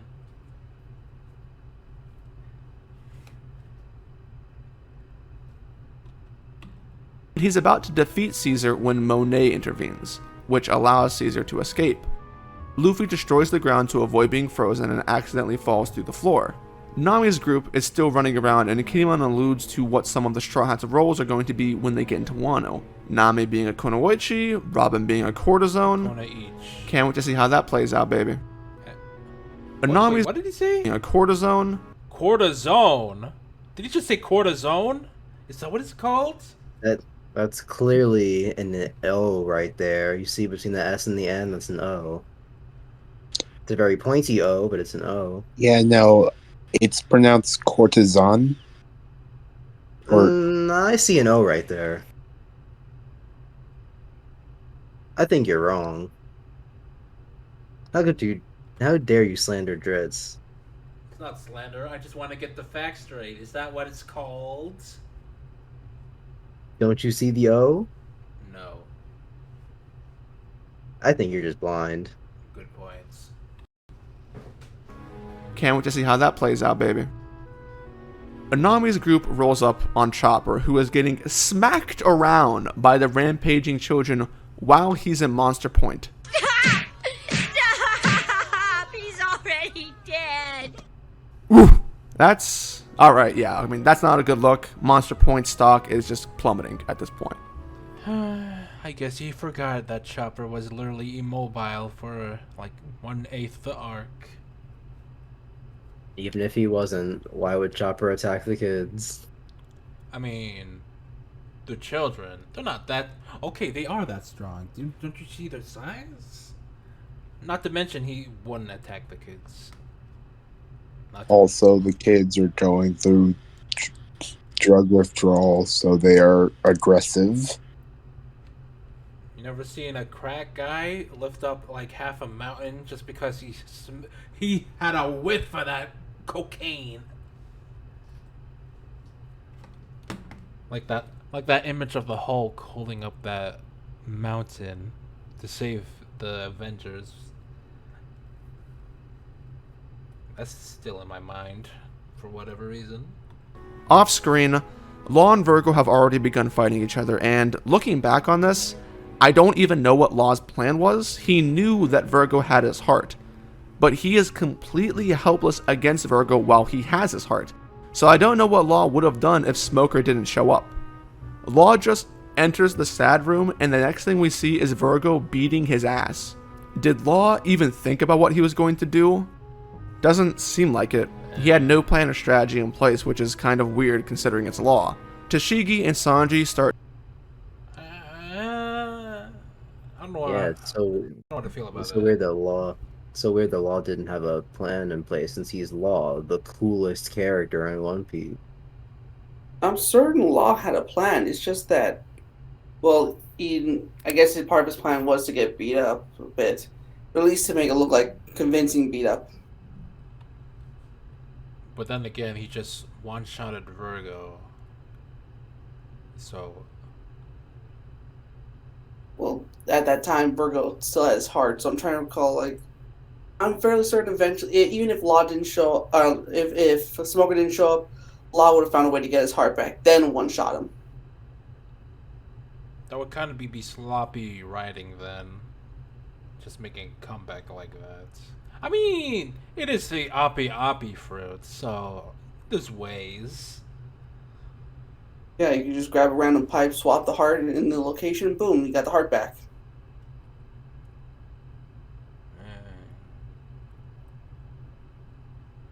Yeah, it's just a confusing scene to me.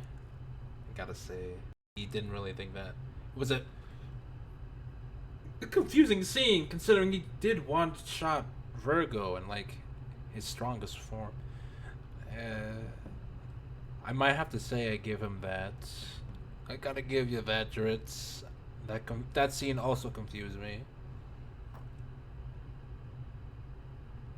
To run away together with the Marines, and I can't help but feel like there was a missed opportunity here. What? This is self-evident, but I'll reiterate. Tashigi's entire character is focused around the idea of disliking sexism and the idea. Alright, I'm done That's with her I'm done with the entire video now. character? Thank you. That's the entire thing? There's no more? Goodbye.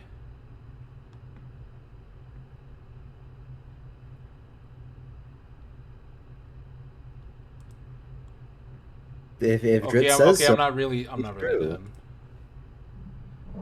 That was just I guess if I Dritz think says so, it has to be remember true. that time she was made fun of in the workplace for being a girl. What? That didn't happen? Remember that time when one of the G5 Marines came up to Tashigi, proceeds to slap that big booty from behind, and were like, "Whoa, you're pretty hot. Want to go out with some time?" And then she proceeds to cut her fingers off because she became depressed after that. Remember that one time Smoker was like, "You should smile more. Then you would look prettier." Men around the workplace didn't like a woman that doesn't smile. You look better with your glasses off. How about you give me that coffee, that muffin, and you, Tashigi? And so on and so forth. What's Smoker's laugh like? He doesn't. What a ridiculous point. Smoke co. Smoke coo. So they like that. Nevertheless, what a terrible point. Again. Yeah. I mean, it's hey, the best thing you can say about Dritz, he's consistent with his arguments sometimes. No, never mind. That's not even true. Smoke coo. He's consistent in hating Tashigi. He's consistent in pulling sexism out of his sphincter, or implying too many things as sexist specifically. His entire character is focused around the idea of disliking sexism and the idea of women getting preferential treatment simply because they are women, to the point where she was willing to complain to Zoro about not killing her. Clearly, there are some deeply rooted issues. Her honor as a such person. Honor is about power. We stay hungry. He's about. Hey, Trident. You're still going? Yeah. Huh? Unfortunately. It seems like it's been a really bad part of it, the video. I'm quite triggered at this moment. With this. Oh no! Oh no! I almost left, but then was like, yeah, I'll just continue watching. Oh no! This is that because it's like I'm just seeing the chat. It's like yelling. Memes by seems to be angry. Oh, you also hate this. You hate this part too, Meme Spice. I hate this part too. I shouldn't get too loud. Someone might be sleeping. It's 11 o'clock in the p.m. Well, yeah, I just wanted to check. And, yep, now I'm leaving. See ya, Triton. God, that's so incorrect. What are you talking about? Her entire every single line that Tashigi has ever had has been about sexism.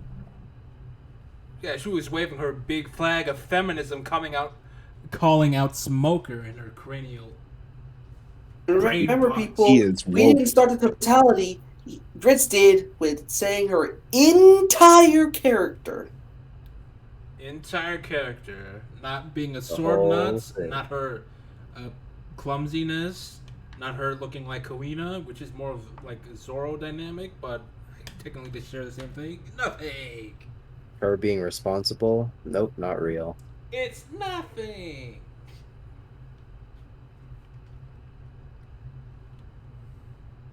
Issues at play when it comes to Tashigi. Sanji and Tashigi haven't had a part where they've been alone up until this point in the story. They've really never interacted. I mean, outside of just, perv gags from Sanji giving googly eyes. Not only does Oda do nothing with the conflicting character aspects of Sanji and Tashigi, he doesn't even have them interact once. Was the only point in Sanji coming to save Tashigi just to give Sanji a quote-unquote cool line of dialogue, fight for a couple panels, and then dip? He was being nice. He was being Sanji. He was helping out a lady. Something that you don't think is a good thing. He's attracted to women, which apparently is being a sex rapist. Yeah, which is apparently being a rapist. And he helped out G5, since they're technically allies. He's also a good person. Dritz, come on. You can't be both sides of the coin. You can't be sexist and disown it. Come on, Dritz. Play your You cards can't right. be sexist and stupid. Yeah, questionable. I questioned this. So I've got my video. essay written, and I've been working on it for about a week. Is that Nick So now I'm going to Jonas? show you how I use Grammarly. He does look like Nick Jonas. Questionable.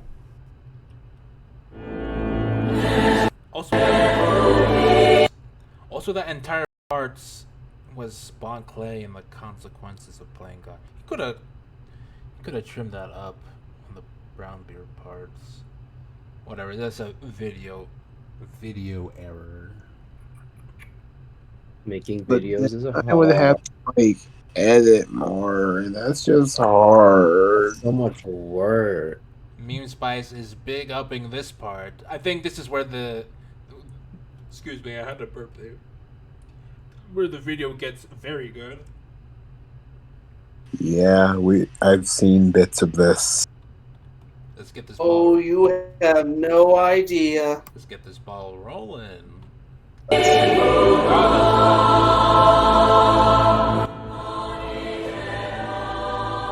Well, he is a Naruto fan, so that explains it. I want to ruin long. There are No, certain he's things not. that you remember He's from not a every arc Naruto fan that you anymore. read. He cheated on it. Key moments and remember? highlights that help form your thoughts. If you pay attention during your first read-through, perhaps you'll create even a vague outline of how the sequence.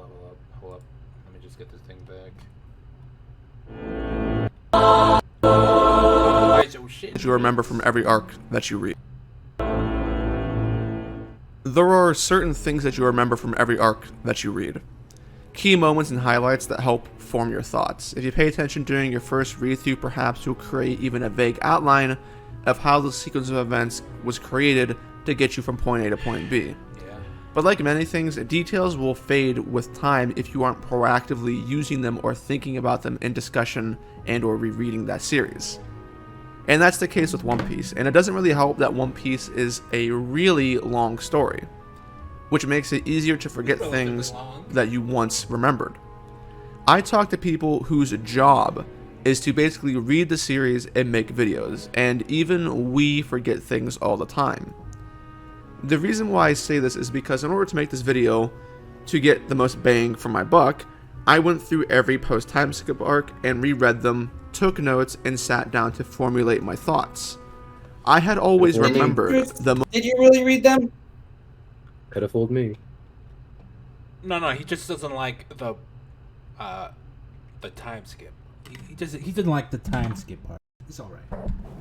No, but remember when he wanted to comment on the very bad recent chapter of One Piece, he skimmed through a couple chapters just to get to it. No, he just doesn't like the current One Piece stuff. It's fine. He likes the pre stuff. It's fine. No issue. Oh, I question this guy. Monet section of Punk Hazard as being hype because it had a memorable moment for Zoro. I distinctly remember to... Yeah, is Zoro getting a W? What else happened? Shigi being bad in Punk Hazard, but it was only upon my reread that I saw in 4K how awful and how bad everything truly was. For Tashigi and for Zoro. And I won't lie, I got angry and disappointed in the process of rereading this arc. Let's go over what happens and perhaps you'll understand my ire. Zoro begins his fight with Monet as a means of stalling, so that Nami and Robin can lead the kids out of the biscuit room and to their eventual rescue. Zoro and Monet clash, but as they are fighting, Monet disengages and makes a dash towards Nami and Robin with the intent to kill them. Zoro is able to race over in time to defend Nami, and he asks Monet why she is only targeting the weakest links. Nami uses her climb attack on Monet and then immediately starts running with her back turned towards Monet and to the door. It's a bold strategy, Cotton. Let's see if it pays off for him. Obviously, Monet just goes to attack Nami again and Zoro isn't able to protect. Well, priorities. That's about it. That's all I gotta say about that. If I remember recalls, was she not trying to run and escape with the children? Well, Just I mean, towards- Robin was there and she could have handled it somewhat.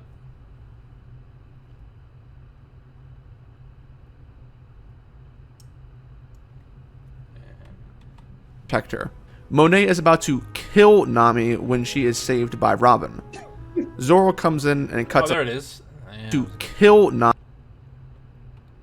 when she is saved by Robin. See, Snow can get hits. Or is that armament hockey? Ooh. That's a good question.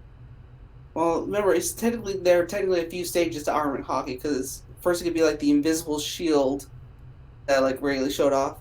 All hockey, then we got the all hockey is invisible. All armament hockey is invisible. The only time you see it is on weapons, because I think the black on like limbs and stuff is just a visualization.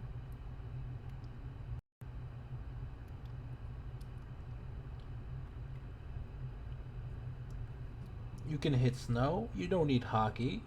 You need it to hurt her. Yeah, even Mean Spice believes me. So 2-1, I win. But she's a Logia. You don't need hockey to hit ice, but Aokiji still has stuff go through him. You don't need to be ice to get her. I mean, you don't have to be ice to know that ice doesn't have nerves, so it can't get hurt. Neither does Snow. And Monet didn't get hurt by that spank. So, But she got hit by it. But she didn't get hurt by it. But how'd it hit her? Because she's a solid mass. I win. That doesn't make sense. Robin. Zoro comes in and cuts a path for them to leave. As Zoro continues to fight Monet, Monet says the following: "I can't help but notice that you only defend, never attack. Why would that be?" Monet didn't believe prior to this statement that she could actually defeat Zoro, but after this statement she thinks that she has a chance. Why is that? Monet is suggesting that Zoro is going easy on her because she's a woman. Sanji and company then show up to pester Zoro in a funny scene and quickly continue. And seeing that in the anime got my head rolling. I wouldn't know. I'd drop that piece of shit. Top 2. Man, don't be like Dritz. Don't even try The to be like anime- him.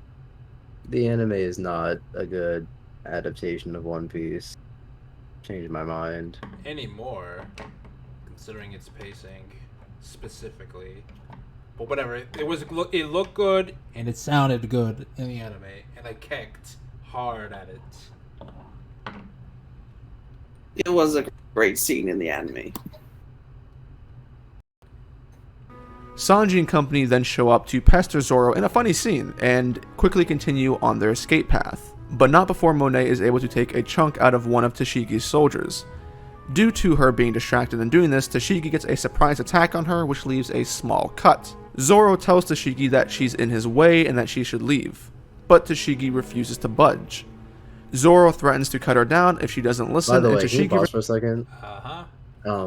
This is off topic, but I really hate the music Dritz uses for this entire video for 2 reasons. A, because I just hate the song. I think it sounds terrible, and B, because it's the only song he's used. I'm pretty sure it's from Guts. I mean Berserk. I'm pretty sure. Like, could he use any other music? I know the video is 6 hours long, but that doesn't mean just slap it down into Premiere Pro and then Control-C, Control-V. I'm pretty certain he used Guts' theme when talking about Zoro's dream. I'm pretty sure. Apart from that, yeah, he just uses the same song. Like, I feel like I'm having a stroke when I listen to it. Also, Dead Rex Slave. responds saying that Zoro can't cut her down, or Monet. Monet, sitting in the corner, says, "I thought so." Tashigi remembers her encounter with Zoro in Log Town, where Zoro refused to cut her down. She had asked Zoro if he refused to cut her down because she was a woman, and Zoro at the time said that it wasn't the fact that she was a woman, it was because she looked exactly like Kuwena and said the same things Kuwena did. After remembering this encounter, Tashigi tells Zoro, "You think women are weak, and so you fight carelessly.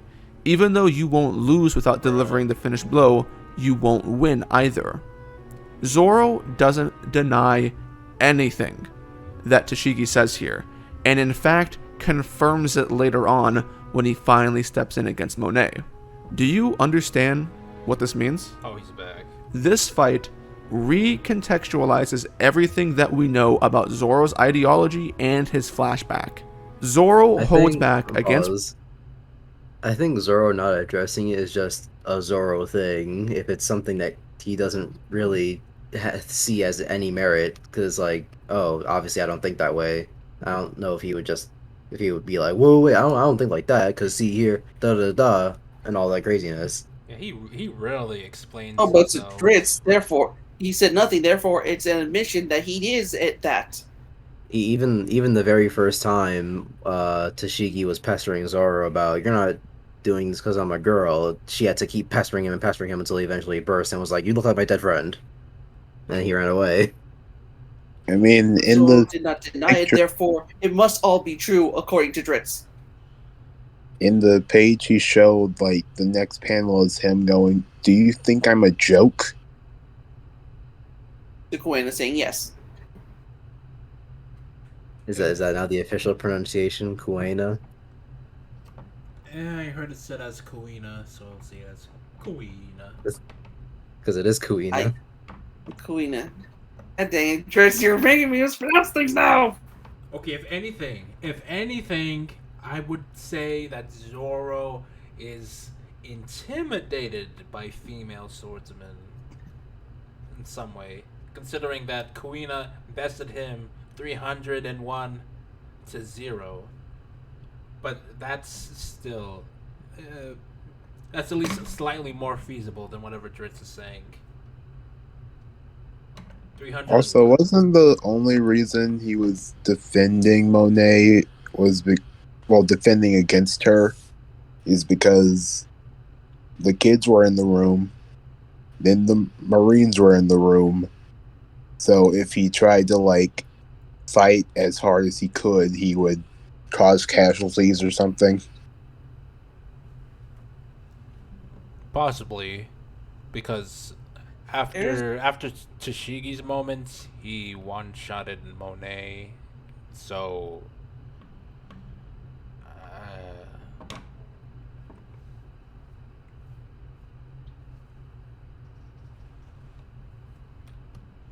I think anyone else has something to say? Nothing? No. All right. Women because he views them as being inferior to men, regardless of their allegiance. And it also means that he lied to Tashigi back at Locktown. No way. Did you No. just say that? Oh yeah. Did Oh yeah. just Oh read yeah. One She Piece. doesn't look like Kuina. No. Oh wait, no. He didn't look. He didn't think she looked like Kuina. She did think it looked like Kuina. Yeah, you're right. I was wrong, Dritz. You have me there.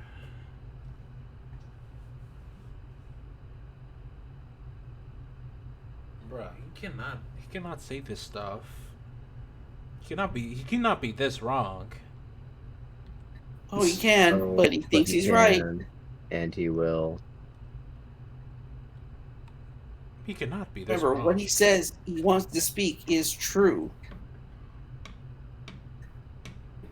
Dritz is the paragon of truth. Actually, never mind. He's the king of slander. Has Zoro even said a lie? Because usually he either says nothing at all, or he said so little. Nevertheless, this is a Well, I'd say this is one thing, like the only lie is that he knows his directions. This is him being a big ego man. What? This point is giving me the vocal equivalent of a hernia.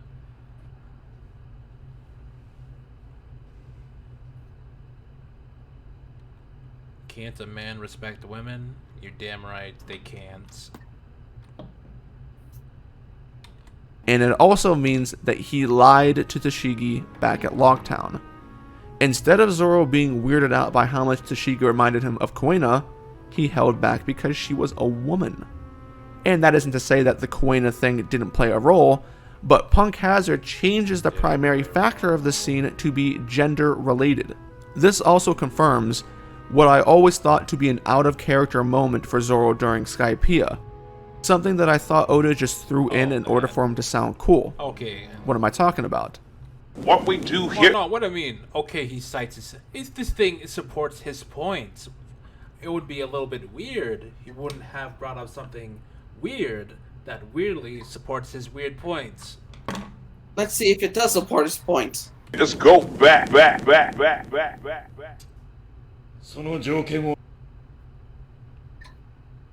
I thought it was. Stop! Opera GX! I've been using this browser for, I feel like a year now. It has a ton of really useful integrations like WhatsApp. Said something about, what is it? Zoro saves Robin, and one of the top comment was like, "Oh, thank goodness he caught Robin before she hit the ground. After taking that lightning bolt, she could have died." And that was pretty funny, because yeah, save is a strong word there. ポケモンを使えばうまく俺を出し抜けるとでも考えたのか？浅はかなり。俺は打算的な女が嫌いでね。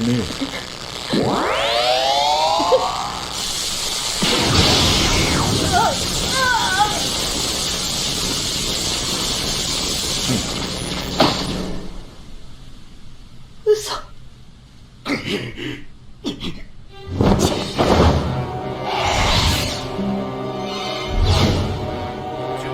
Style. Female couch.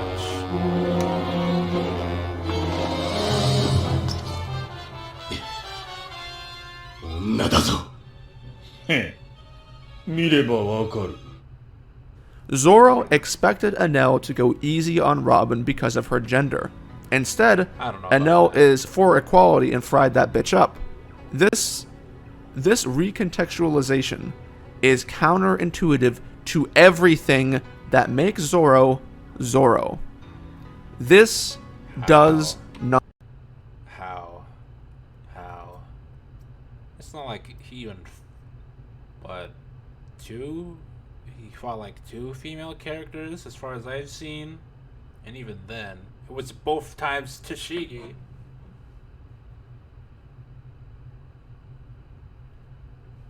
So how does it recontextualize Zoro? That makes Zoro Zoro. This does not make sense. That does not make sense. Let's go back and revisit Zoro's short flashback together in Chapter 5, and you'll understand where I'm coming from. In Zoro's 2000th duel against Kuina, Zoro becomes frustrated at his inability to beat her despite besting grown-ups. 2000. Angered. Did they change it in the anime? I thought it was 300th. Now I got this. Oh, it is cool. Oh wait, he said Kuina. Never mind. Nevertheless, that was just something I wanted to say. Zoro grabs real katanas and challenges her to yet another duel, and he loses again. Defeat gets the better of Zoro and he starts crying in frustration. Seeing that Zoro is upset, Kuina chimes in. And for this section of dialogue, regardless of the translation that you use, whether it be Viz, Stephen Paul's pre-time skip translations, or any translation you'll find online, they all have the exact same meaning. There is no difference. Kuina says, "I'm the one who's frustrated. When girls get older, they become weaker than the boys. Pretty soon, you'll all be stronger than me. Zoro, you're always saying that you're going to become the world's greatest swordsman. Dad says that girls can't be master swordsmen. You're lucky you're a boy, Zoro. I want to become the world's greatest swordsman too, but I'm starting to get breasts. I wish I was a boy." Kuina is crying. She has been raised by the sexist teachings of Koshiro and brought up to believe that she could never be as good as men. By the way, Koshiro is from Wano. These sexist teachings are likely supposed to be from there, but Wano once again doesn't show an indication of this lifestyle. He's from Wano.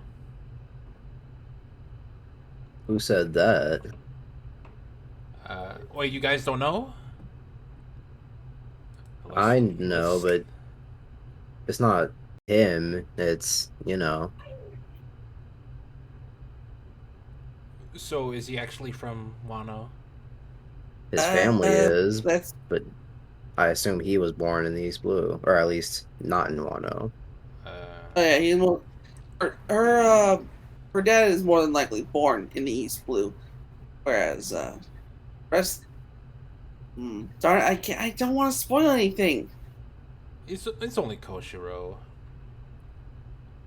Yeah, he was born in the East Blue. Yeah. All right. I mean, he could still be raised by his Wano parents and been taught by that and so on. So. Also, like, yeah, those teachings, they left their family like over. God, no, I can't say anything because of spoilers. Well, it's only one spoiler. I'm sure you can say it. Essentially, someone from Wano, they came over to the village that they're presiding in about 50 years ago. And then? And so forth. It's very possible that, just saying, like, the whole, like, women's sexist kind of teachings may have just been stuck with them, and, like, they didn't exactly progress at all, like Wano technically has. I don't know. I honestly can't really think, like, it's not. So you're saying this type of mindset is in a small portion of Wano. So it definitely is in a small portion of Wano for sure. In a select locations in Wano. Yeah. It's in select locations. All right. That would be fair, considering how actual societies work. All right. Can everyone hear me? Yes, Gavin. I was gone for a second because my computer crashed. Sick. In there.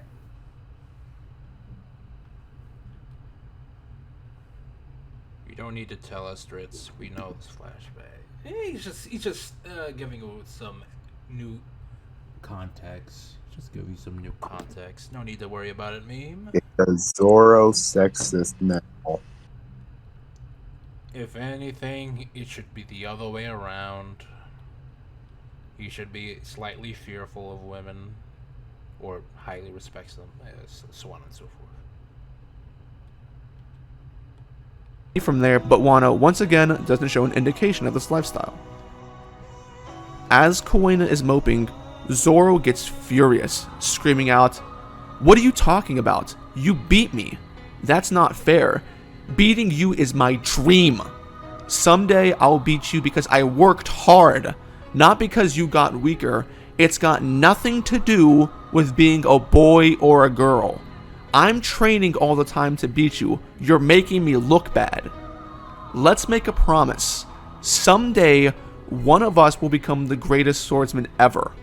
We'll fight each other for the title." Zoro's actions speak out against every teaching that Koshiro has forced into Kuwena's poor mind. Zoro is the one who lifts her up and tells her to forget everything she's been told. Zoro is the one who pushes her to become the best in the world.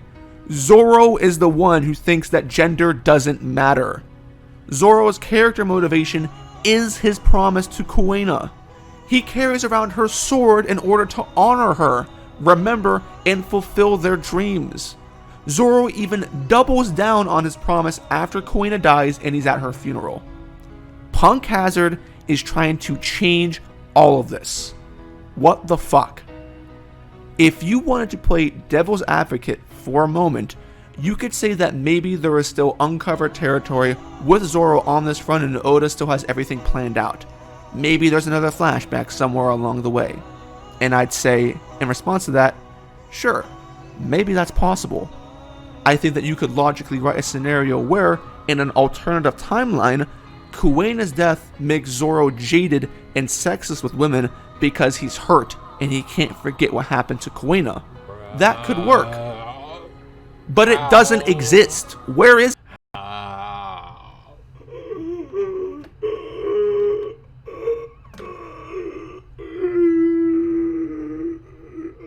I think Leo Gaines' brain sucked out. Anywho, no. How would that feasibly even happen if that scenario doesn't even get it? I'm just trying to think. I'm trying to piece together his mindset and how he came to this conclusion. It's like if you had an argument with a relative, and then you realize it was only some sort of, if you had had a few years of hardships with your relative, they were being kind of assholish, but you learn about their actual relationship with their parents and them thinking this is the way to make them a better person, tough love, and then you reconcile a little bit, and then said person dies. Would you just hate authority figures and family after then? It's kind of a sloppy comparison, but you see what I'm saying. I'm just trying to see what Dritz is saying. Is he trying to say that because Zoro does not go all out on girls, he is sexist? Yes. which means that Sanji is also sexist. Because he's horny for the lady. I need lady. Yeah, you heard that.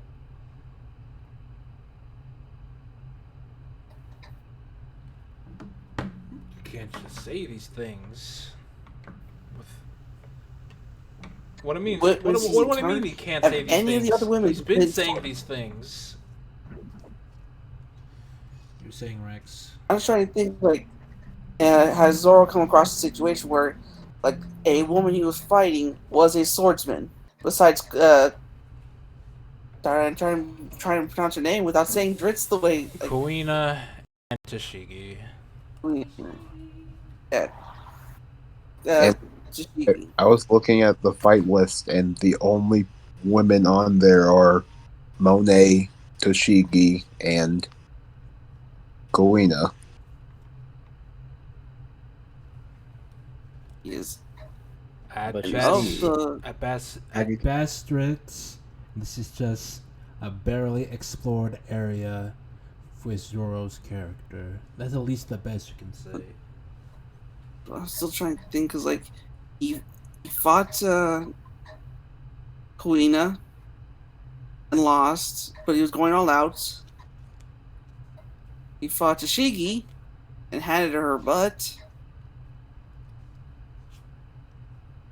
And Monet is technically not really a swordswoman. She's not. She just had those ice picks for some reason. I'll make it a little easier on you and just think of women antagonists in general and go from there.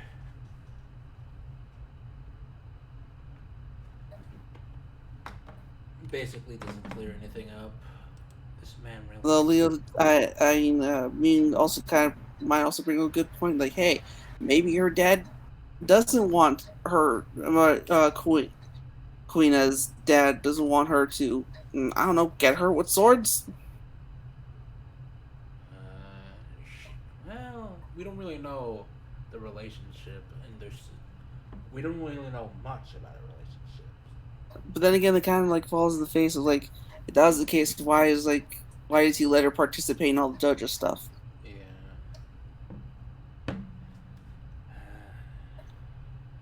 This is kind of... Oh god, it's like so... Oh, this is God. so dumb.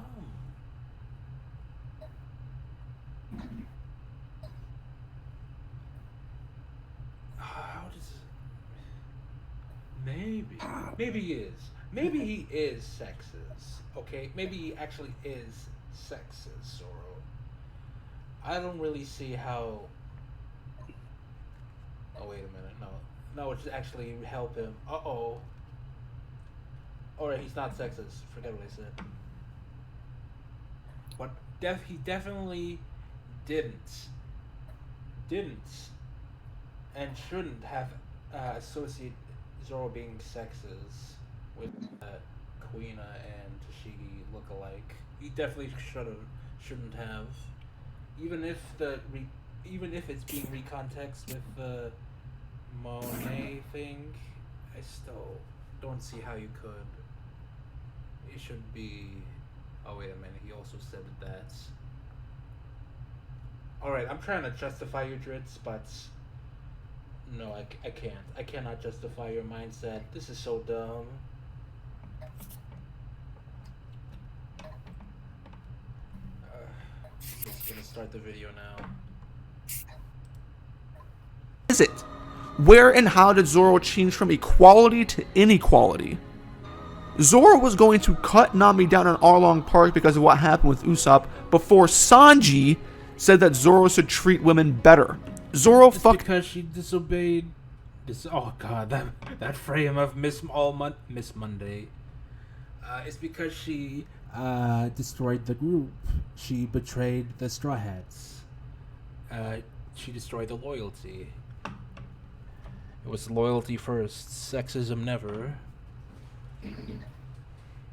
Oh, I guess he did fight Miss Monday. I forgot. Didn't even need swords. And technically, Vivi, Miss Saturday, Miss Wednesday. She was Miss Wednesday. Miss Wednesday.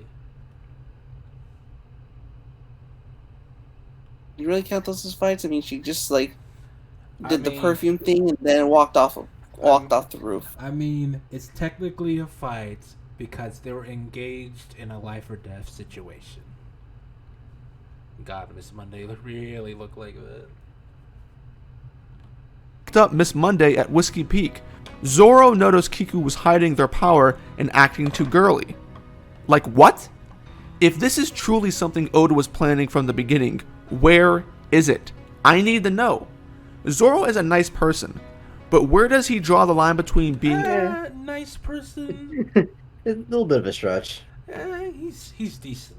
I'll give you that. He's a good guy. He's a good guy, but I don't know about a nice person. He'll help a person out on the streets if they're dying. But he's also a criminal, so. Remember he also like helped that guy in Sabaody who got shot. He's just like, hey, where's the nearest hospital? This man is dying. Who cares if he was a slave? He's a good guy. I mean, you see the times where he fights people. You see that murder in his eyes / in the current arcs.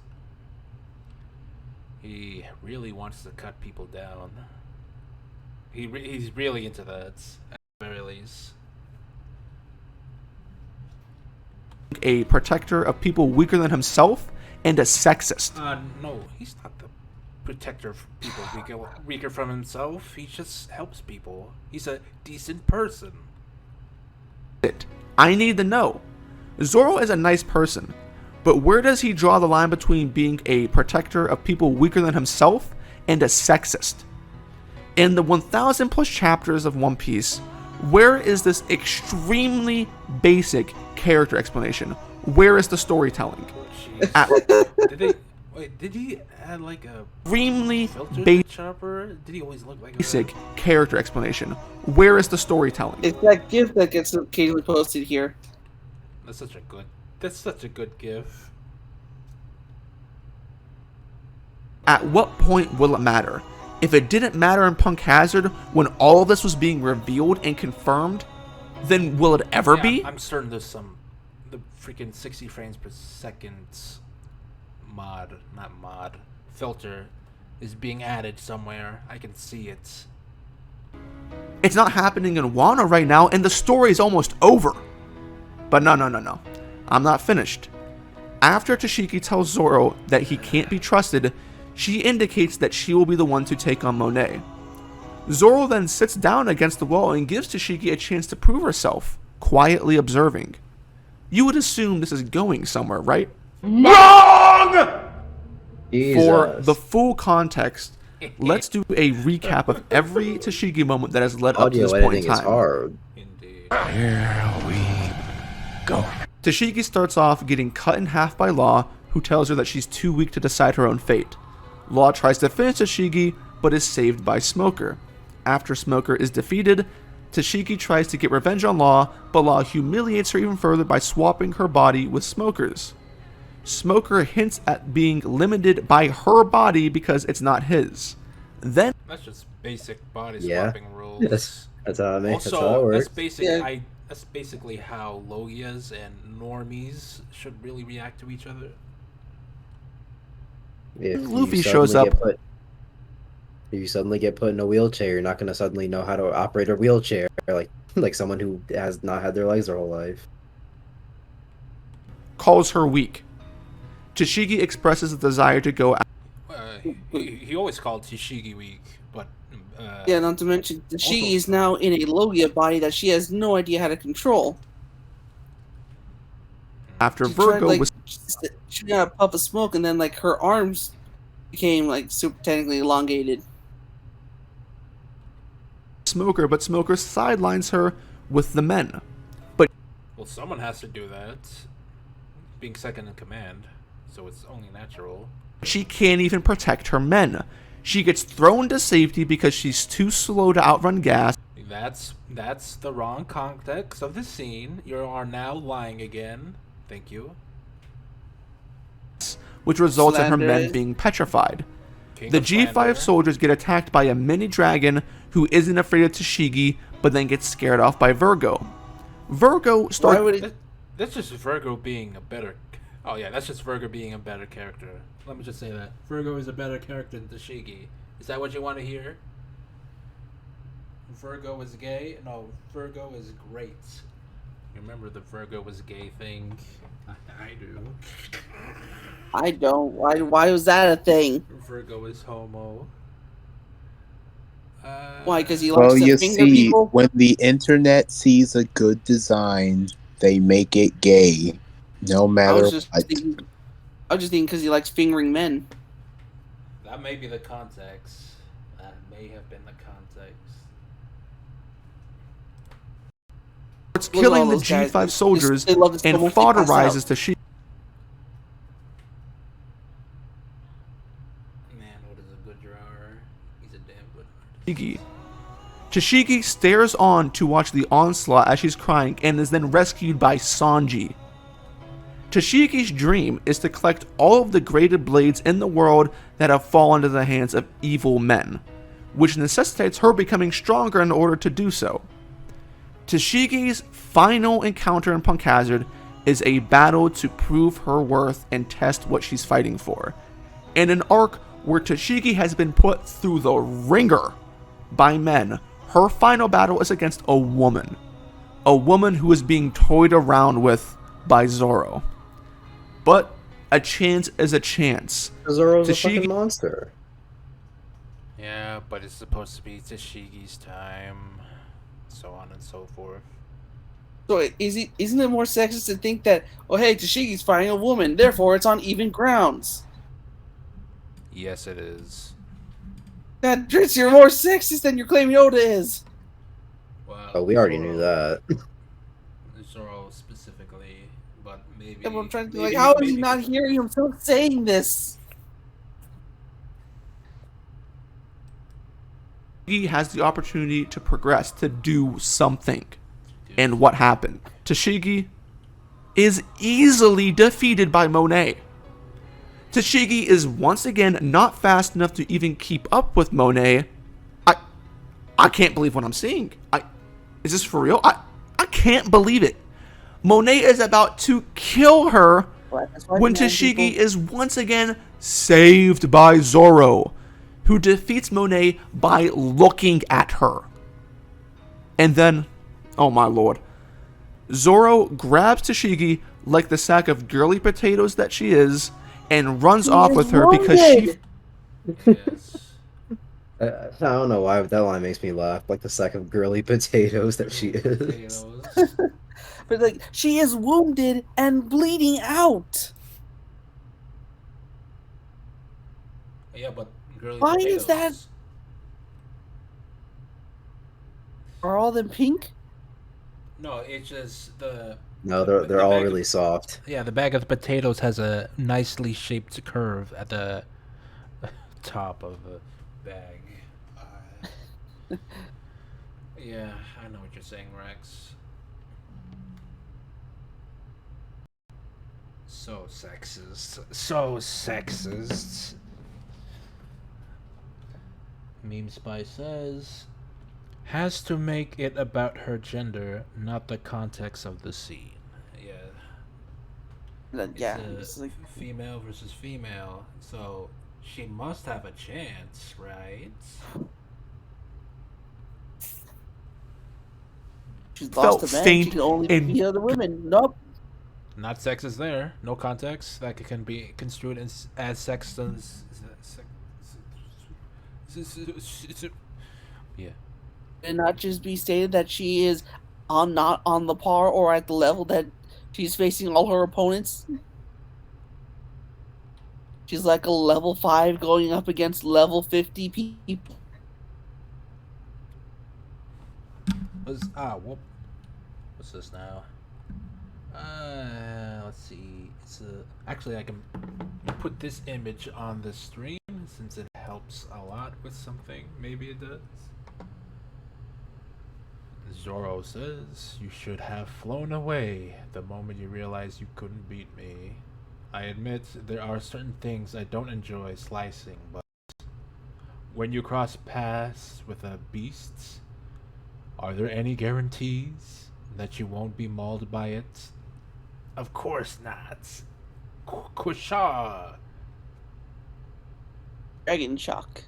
So, he's basically saying, well, okay, he might be saying, I'm not 100% sure, but he might be saying that he wouldn't want to cut her, but he will, because he's a monster like that. He's actually going like, yeah, I don't cut a lot of things, but if you poke my buttons hard enough, you're gonna get cut. This basically debunks everything. So, this sucks. This man sucks. He really does. Girly potatoes that she is, and runs off with her because she felt faint and dizzy after her fight with Monet. She's bleeding out. Her shoulder was bitten off. You don't recover from something like that. Yeah, she has like a bunch of gash marks all on her. I think it was like right shoulder. Her shoulder was bitten off by that curvaceous snow lady with burn Also, legs. have you ever Also had getting frostbite too. an open wound in a snowstorm? Not good. That thing would not feel good. Do you remember back in Alabasta when Tashigi burst into tears at her own inability to do anything against Crocodile? She was only capable of aiding the Straw Hats to help expose the Warlord system. She herself was powerless. At the arc's conclusion, she is walking back to the ship where Smoker is waiting for her. Smoker sees how upset she is over the situation and tells her that the only thing she can do is to get stronger. Hearing this, Tashigi screams into the sky that she will. What happened between then and now, man? Like, this is so bad, it's actually kind of funny. And you know, it's okay for She, technically on standpoint, she did get stronger. However, everyone she was facing off against in this arc were vastly stronger still.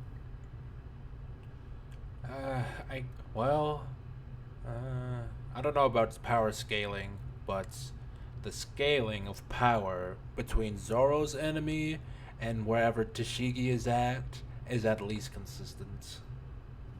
It's just that, like, for all intents and purposes, she probably did not train as hard as Zoro, because god dang, look at what that man goes through for training. Strongest swordsman in the world? Basically halfway there. Fighting human baboons that, like, take on the fighting styles and...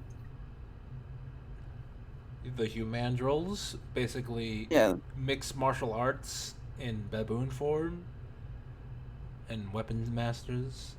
Being trained by the actual best swordsman.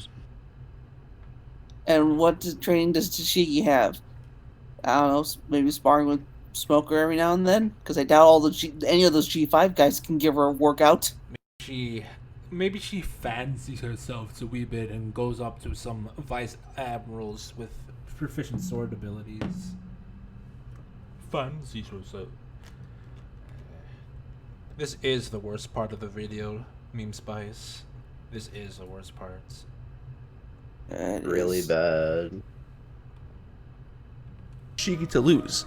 Losing is something that can be used to build or deconstruct a character.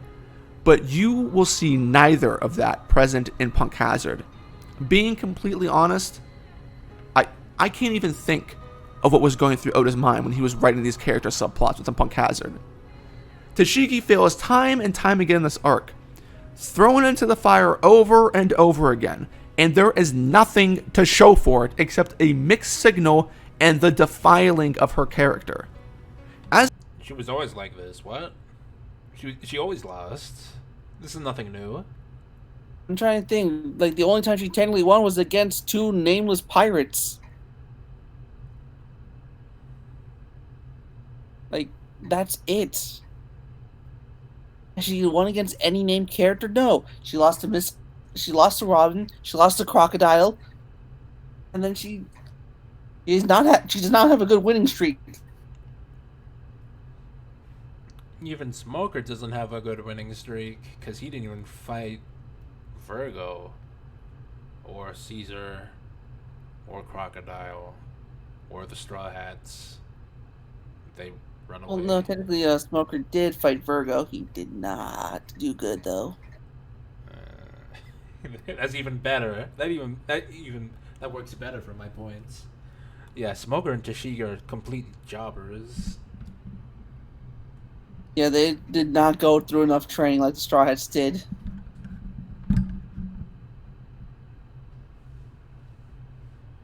Did Smoker win at all in this arc? No, he did not. No, you just got you got a bunch of L's. I'm pretty sure his. Like, I'm pretty sure. Okay, from the standpoint as Marines, they get the biggest L in how G5, G6, G5 starts with Meyer the Straw Hats. So, in terms of a Marine, they are pretty immoral. We're having like admiration for pirates, but that's just on a well, something or other. Especially with Sen Goku being gone and Akai Inu being about absolute justice. If he heard that, the entirety of G5 would be dead. So just imagine that in your brain.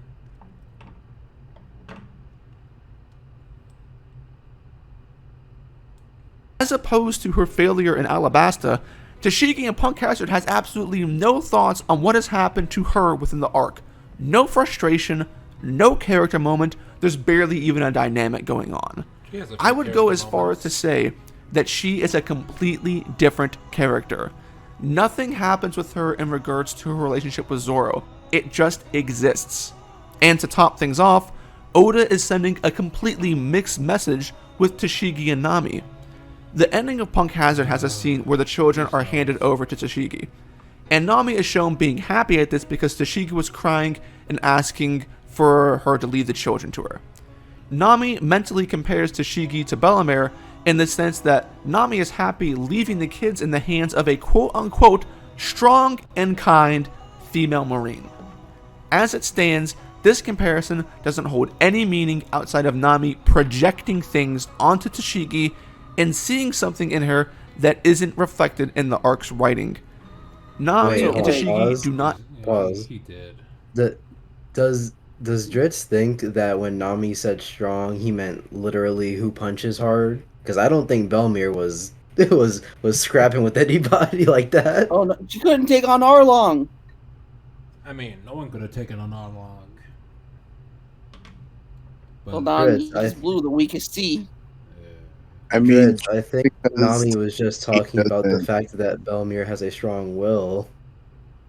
I'd say strong character at the very least. I mean, just because Tashigi doesn't win all her fights doesn't mean she isn't strong. Her compassion is what Nami's comparing, and of course he doesn't see that. Can Dritz not read? Is he really, illiterate? He really said that.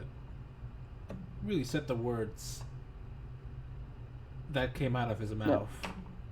He gets him at super face value. He said the word strong, so she must be talking about her power. Big muscle lady Bellemere is super strong, unlike Tashigi, who no big strong. The Chad Bellemere versus the Beta Tashigi. Chad Bellemere versus Virgin Tashigi. Don't you remember when Bellemere broke Arlong's back? Remember the time where she jumped on Arlong, gave him a concussion for a few seconds, shattered a few spines, and dented his fin, and then she died by gunpoint? No. And then she went to the dungeon. Then she got sent to a dungeon. For the rest of her life. Feel free to quote me. That shit's awesome. Bro, why do people even exist anymore? We already failed as a species if we can't Okay, that's a lot of hyperbole, but you see what I meant. I No, mean, we say that, just but tried. Twitter exists.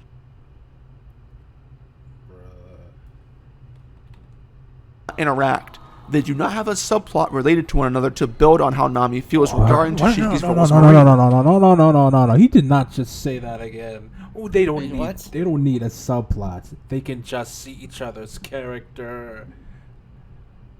It's Nami seen Tashigi. Nami seen Tashigi. These two people have met. They have been interacted with, at least sometimes, on and off screen. They don't need a chapter or two, or like 4, or how many chapters you think is sublime to know each other's character. What the hell? They don't... Does he not know what context is? Does he not know how characters work? Clearly not, because he If it's not didn't on know. screen, it Because he never didn't know the happened. correct uses of the word strong. So no, I don't think he knows what context is. I feel like Dritz takes the words read between the lines literally. You say that, but look what line she's trying to read between. It makes no sense. He's like Tashigi without her glasses on. A dumbass. There's nothing between the lines. It's just white space. Oh, that was rude. When he thinks he's talking about a character, he's talking about a completely different person. Doesn't exist. Oh yeah.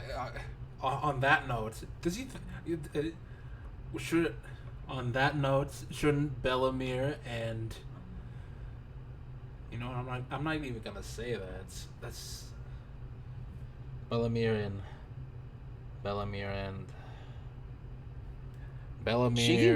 and Tashigi should have had a chapter with each other. Is that something that he would also like? Because if they needed a chapter with each other, that would be much, and he would have something definitely negative to say on that. But come on, Dritz. This is honestly a little frustrating. And I'm enjoying myself. Have a subplot related to one another to build on how Nami feels regarding Tashiki's role as Marine. Tashigi comes out of Punk Hazard looking like a weak, helpless, pathetic woman that doesn't care about her own feelings and is more useful in looking after children. Which, if you take that... You were saying something, man. Kick. I was just laughing at Dritz. That was much, yes. Like the subhuman he is. Looking like a weak, helpless, pathetic woman that doesn't care about her own feelings and is more useful in... I think he meant to say feelings there. Or did he actually mean failings? Because she wasn't strong. Oh, I'm trying to think of this right now. Why would she be thinking about all her failings and acting super depressed when trying to take care of children? Children are easy.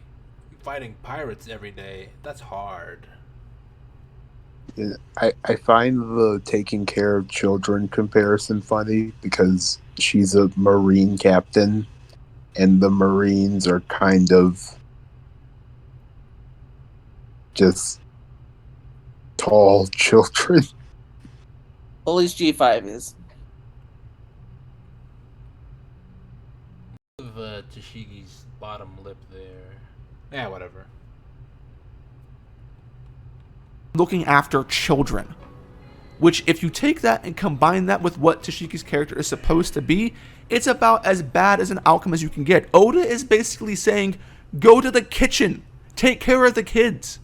Get back in the kitchen! Nami herself is barely involved in the children. She's just trying to do what she can. If she sees children in danger, she's just gonna take care of them. God dang it, Dritz. I'm pretty sure he wanted Smoker to take care of the kids. Also, where's not Dead Rex? Well, it is 12 o'clock. I'm pretty sure he went to bed. Gavin.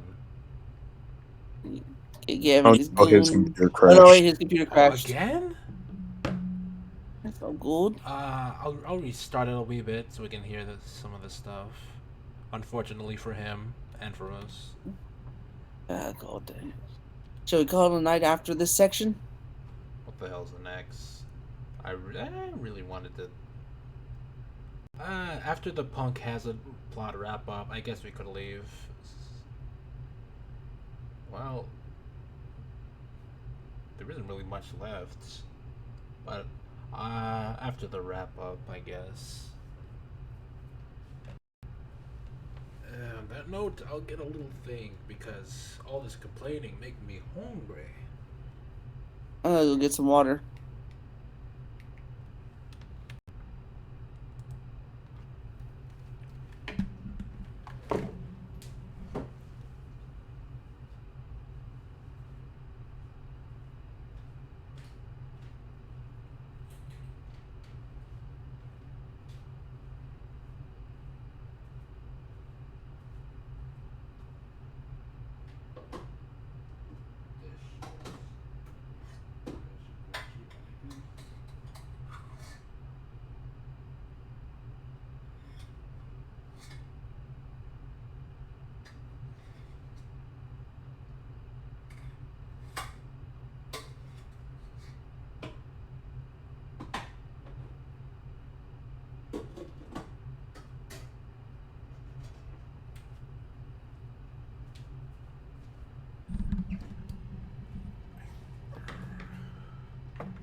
Hello?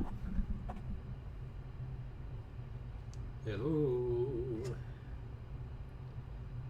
Yeah. So, how's the video going, guys? Going pretty good? Has been It's fun. making good points.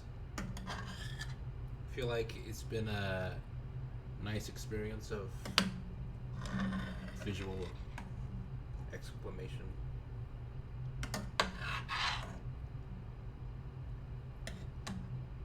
I forgot, you guys could probably hear that. I'll just wait for Gavin if he comes back.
Me.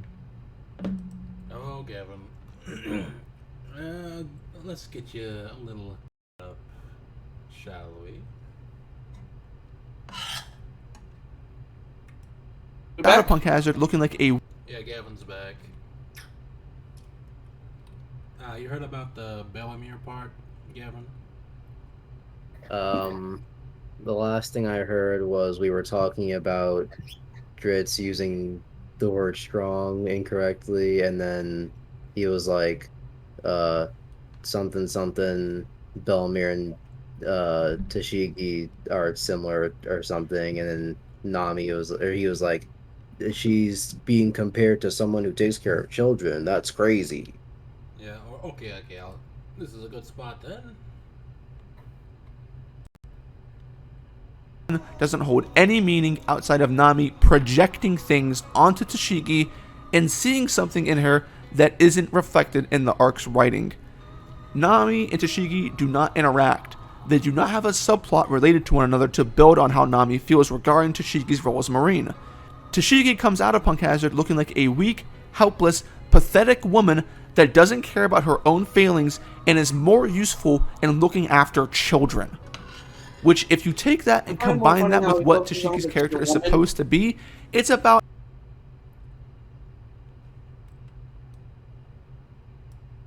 What'd you say, Dad? No, I just said I kind of find it funny how he just focuses that she's a woman and not just a character.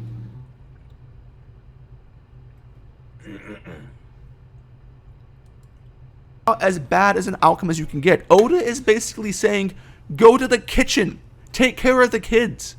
Get back in the kitchen. Nami herself is barely involved in the children plotline or the arc in general outside of being an escort. She has no shining moment other than her initial stance where she said she couldn't deny the children's plea for help. And Nami's apparent weakness for children...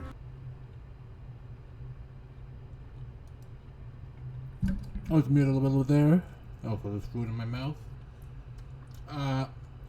Shouldn't that be a good enough reason to help the children? No, I want more. Also, there's more food in my mouth. Also, she couldn't really do much except, stop Monet a wee bit with her heat eggs. She's not a fighter. Unfortunately, some characters don't get a lot of screen time. Finish whatever you're eating. It's hard to tell what you're saying. Good. I mean, not good. Anyway, nevertheless. Anyway, but wouldn't now you have to be more have an affection towards children due to the fact that I don't know, that she was a lost child herself, taken in by someone, and therefore, if she sees a kid that needs help, she would want to do the same. Which also helps with her connection with Tashigi. That'd be too smart for Oda. It's kind of based on Nami's end, but she was literally saved by Nojiko and then by Bellamere. So, yeah, it's a fair assessment.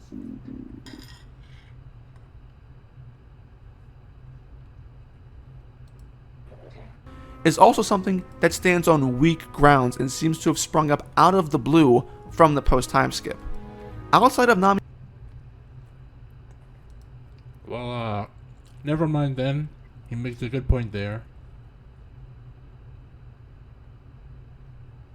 Being a girl and a nice person, and the fact that girls like children, normally, there's not much here.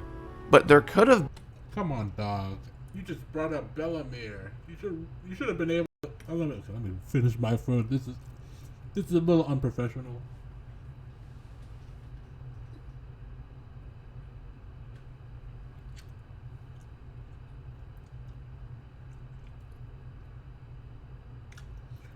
Okay, we just brought up Bellamere. You even brought up Bellamere. Could you just make the connection, Bellamere?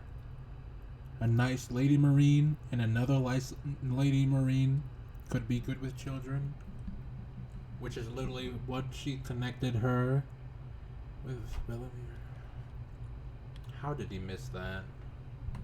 He even said he reread the... Yeah, that's also irrelevant. It doesn't matter if he did reread. He's likely he skipped parts. Girls like children, normally, there's not much here, but there could have been given the potential that there was for Tashigi. Had Nami been better written in this child plotline, Oda could have given himself room to make this work. If there was a child that had a bond with Nami and Oda incorporated moments to remind us of Nami's past, that would be ideal. In similar fashion to how I proposed that Fisherman Island could have been an arc to have made a lot more use of Nami, I suggest the same here. And he didn't say anything on how Nami could be used better in said arc. Monet, in theory, represents the exact opposite of what Bellemere was. Instead of being a caring... Irrelevant. Oh, it's because she's a woman. It's because she's a woman. I see. Yeah, it's because she's a lady marine woman who is cool and strong. I see where you're pointing at, Drix. Very professional. Strong mother, Monet is literally a manipulative pirate harpy grooming children to be experimented on. Okay, you get a little bit more points from there, but that's about it.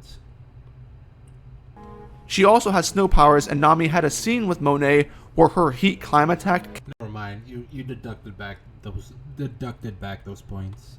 ...counter Monet's abilities. Seemed like that could have made for an interesting fight, could it not? No. Tashigi and Nami could have...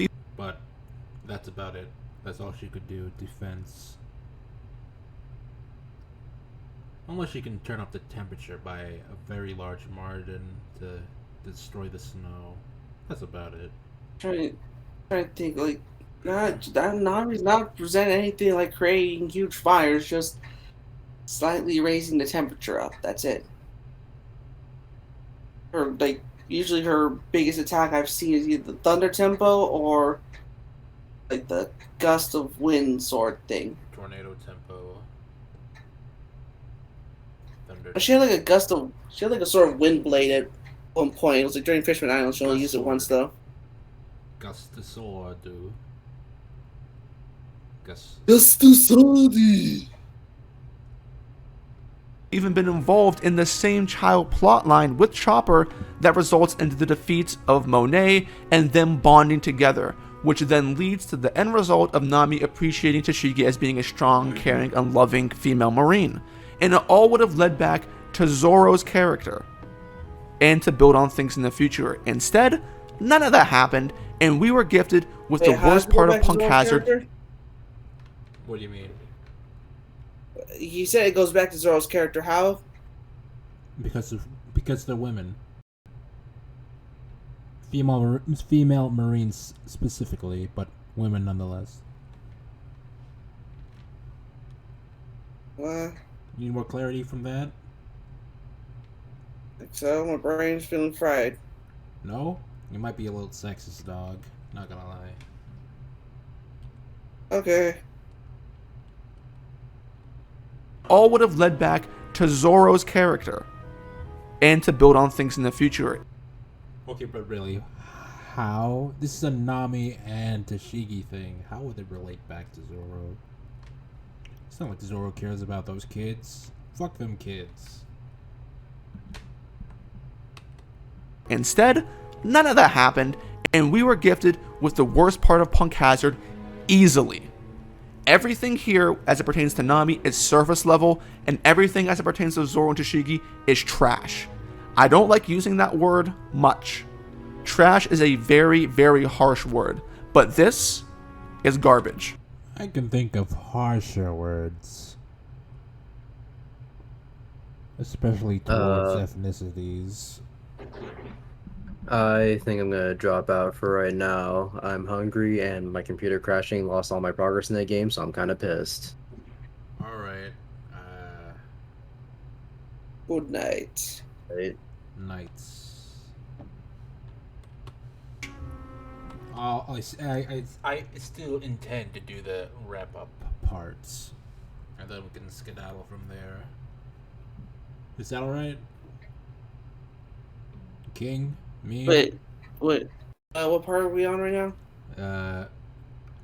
technically still on Nami, Toshigi, and the children, but we're just about coming up on Punk Hazard plot wrap-up section. Alright, let's try to get through it. Well, King and me Let's are not... go. Oh, there you are. But the act is starting to wrap up, so let's continue on with the play-by-play, folks. Luffy, by this point, has been introduced to Momonosuke, a character who is even more extreme in his pride than Kinemon is due to his childish nature. He helps Luffy get out of the garbage due to his dragon ability. Maybe I have food back in my mouth. Or maybe it's because he's a shogun. Maybe both too. Who knows? Or maybe he has secrets. That's the third thing that could... Never mind. Abilities. And history will go to support this, but Oda does start a good foundation for the relationship between Luffy and Momo. On Chopper's side, Mocha has eaten all of the candies to prevent the enraged children from doing so. As a result, she starts coughing up blood, which makes the kids confused long enough for them to be sedated, and then Chopper also patches Mocha up off screen. Chopper's motivations at this point switch from personally wanting to defeat Caesar to saying that Luffy will beat him up. To tag along the conclusion of this lackluster subpoint, Brownbeard shows up in the lab and starts talking about Caesar to Twitch chat. And then they shoot Brownbeard full of bullets like they did 50. I have a challenge for all of you. Go to every computer in your house, your mom's, your dad's, your sister, your brother's computer, and install Honey. Wait, Mom, before...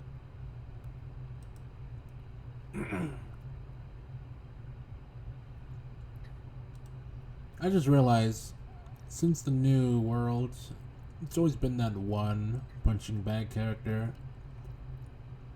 And Whole Cake is Pound. And... Okay, That was more so Corazon. Corazon? At least in the flashback. 'Cause God dang, that man took a lot of punishment.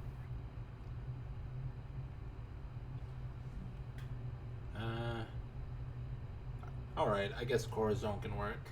Barely. Then Brownbeard in here. And in Fishman Island, it would be Vanderdecken. I mean Horty Jones. Horty Jones definitely got mollywopped the most. Yeah. The pacifistas in Sabaody.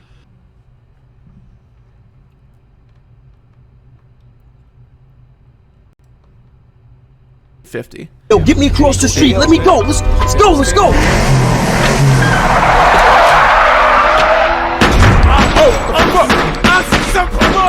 I mean, they just riddle him full of holes, man. But he's So he's still also a very alive good and man. kicking. Yeah. Did you say something, Rex? Just saying, like, he's also a very, very big man, so... And saying a smaller person, bullets would go right through him. Bigger man, the fat actually does help protect you. He's been shot twice, so... Man, Also, these are... Brownbeard had it rough. I want to say technically these are also, like, old pistol bullets, not so much with piercing power. Then again, we've seen, like, a couple of characters, and again, they were smaller ones, die from a bullet. Just like 50. Okay. These guys must be using non-flashback guns, because as we know, people are only allowed to die from guns in One Piece if it's in a sad flashback. Yeah, not a lot of people die. Negative, positive. Is it more negative? Is it a more positive thing? Yeah. But it's a story, and you shouldn't expect someone to die. Even though that man should have died like twice. Luffy shows up at the end of the shooting, patting Brownbeard on the head as he walks by. and Caesar starts giving another long speech about Sad, Smile, Dofi, and this, that, and the other. Luffy punches him and continues to smack him around as Caesar continues to babble on. The scene transitions to Virgo beating Smoker up and breaking his jute. Virgo is confused as to why Smoker is fighting the way that he is because it's not the smart thing to do against someone like Virgo. What Smoker was doing ended up being a part of his plan though, because his smoke enables him to steal back Law's heart, which fulfills his debt to a pirate. Oh. Maybe that's what Law planned on doing. Maybe not, but it could be. Because he said Law didn't have a plan when facing Virgo and so on and so forth. He could have been cautious around his heart. Very likely it was a plan of Law. I wish there was a bit of an extension in this fight between Smoker and Virgo, because this is the only time we see Smoker in the post-time skip, and considering all the other things going on Punk Hazard that aren't as entertaining, there was definitely more time to dedicate to showing off Smoker's abilities and character. But this fight still ends up being fairly entertaining. Law gets up and gives a great speech about how the world is going to change and proceeds to one-shot Virgo through his full body hardening. The moral of the story here is that Law tells Dofi his undoing will be the fact that he underestimated Law's growth. And the counter to this is that Virgo tells Law that his undoing will be the fact that he doesn't know Dofi's past. This sets up a couple of things heading into Dressrosa. Alongside the epilogue, Law and Smoker vs. Virgo. He was right though, because he would have died if it wasn't for Luffy. Is definitely the highlight of the arc, and they kind of steal the show. Law cutting them out. Was it really the highlight of the arc? Yeah, it was good. But you see, it involves Law, and Law cool, therefore highlight. I don't have very strong feelings of the arc, so...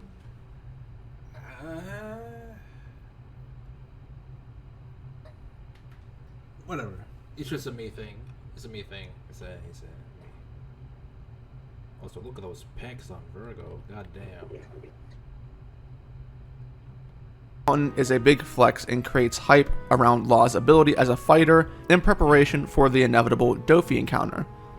Law also leaves Virgo to die here, in theory. He cut up his entire body and made it so that Virgo can't move on his own. It's still a matter of debate on if Virgo is still dead, but since that hasn't been confirmed or denied, I won't comment on its quality. As of now, it's satisfying. He most likely died. He was in an exploding building at like the... High chance he's dead, because if the explosion plant didn't kill him, then the poison gas most certainly should have. Also, if he somehow survived all of that, he's on Punk Hazard. Yeah, he's with no means of leaving. The man. Well, I guess he could. The man could starve. He might be able to swim. Because, well, he should still be able to control his body, so he could inch his arms and legs together if he can. Nevertheless, he might have died. He most likely have died. He most likely died. He most likely died. You were saying, Rex?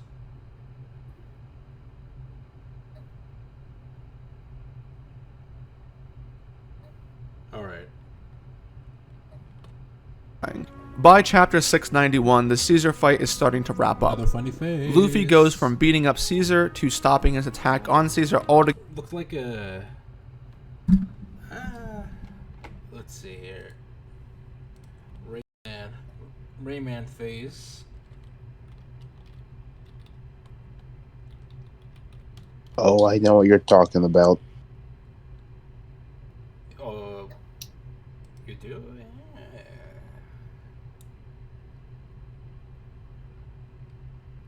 Yeah, it's not like this. It's a perfect image.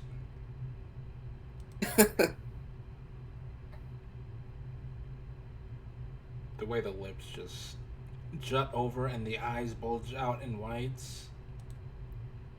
Similar to this, but more in a two-dimensional style.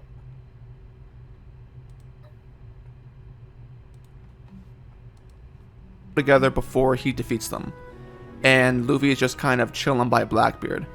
It's hinted that this ceasefire and attacking is caused by Law cutting the mountain in half, which is an oddity, but I think the main reason for this, however, is for Oda to make Caesar go out in a big hurrah, rather than simply being pummeled into defeat.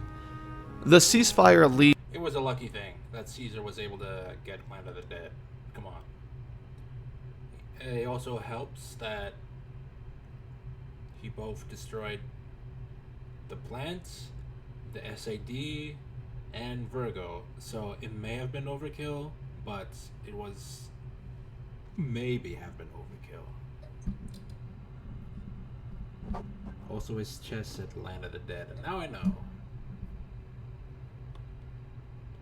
It was just fortuitous for Caesar. It's all good and connected.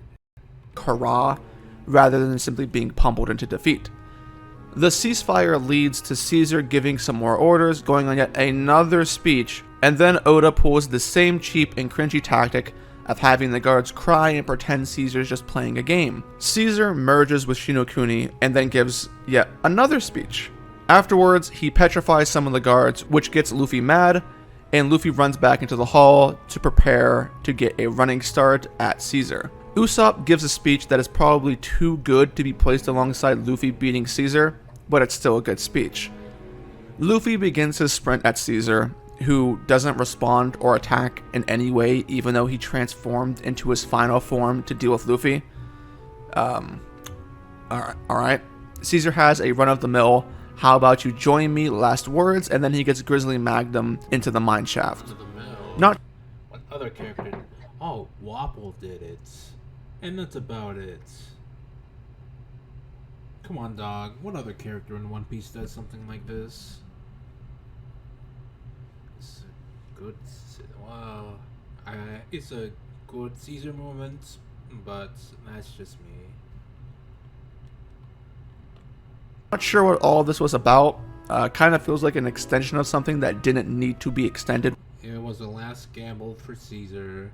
He literally had a dent in his nose, and and Luffy's entire fist caved in his face. Did you not see the funny faces? Did you not see the funny? Oh, I'm over exaggerating. I'm just a little tired.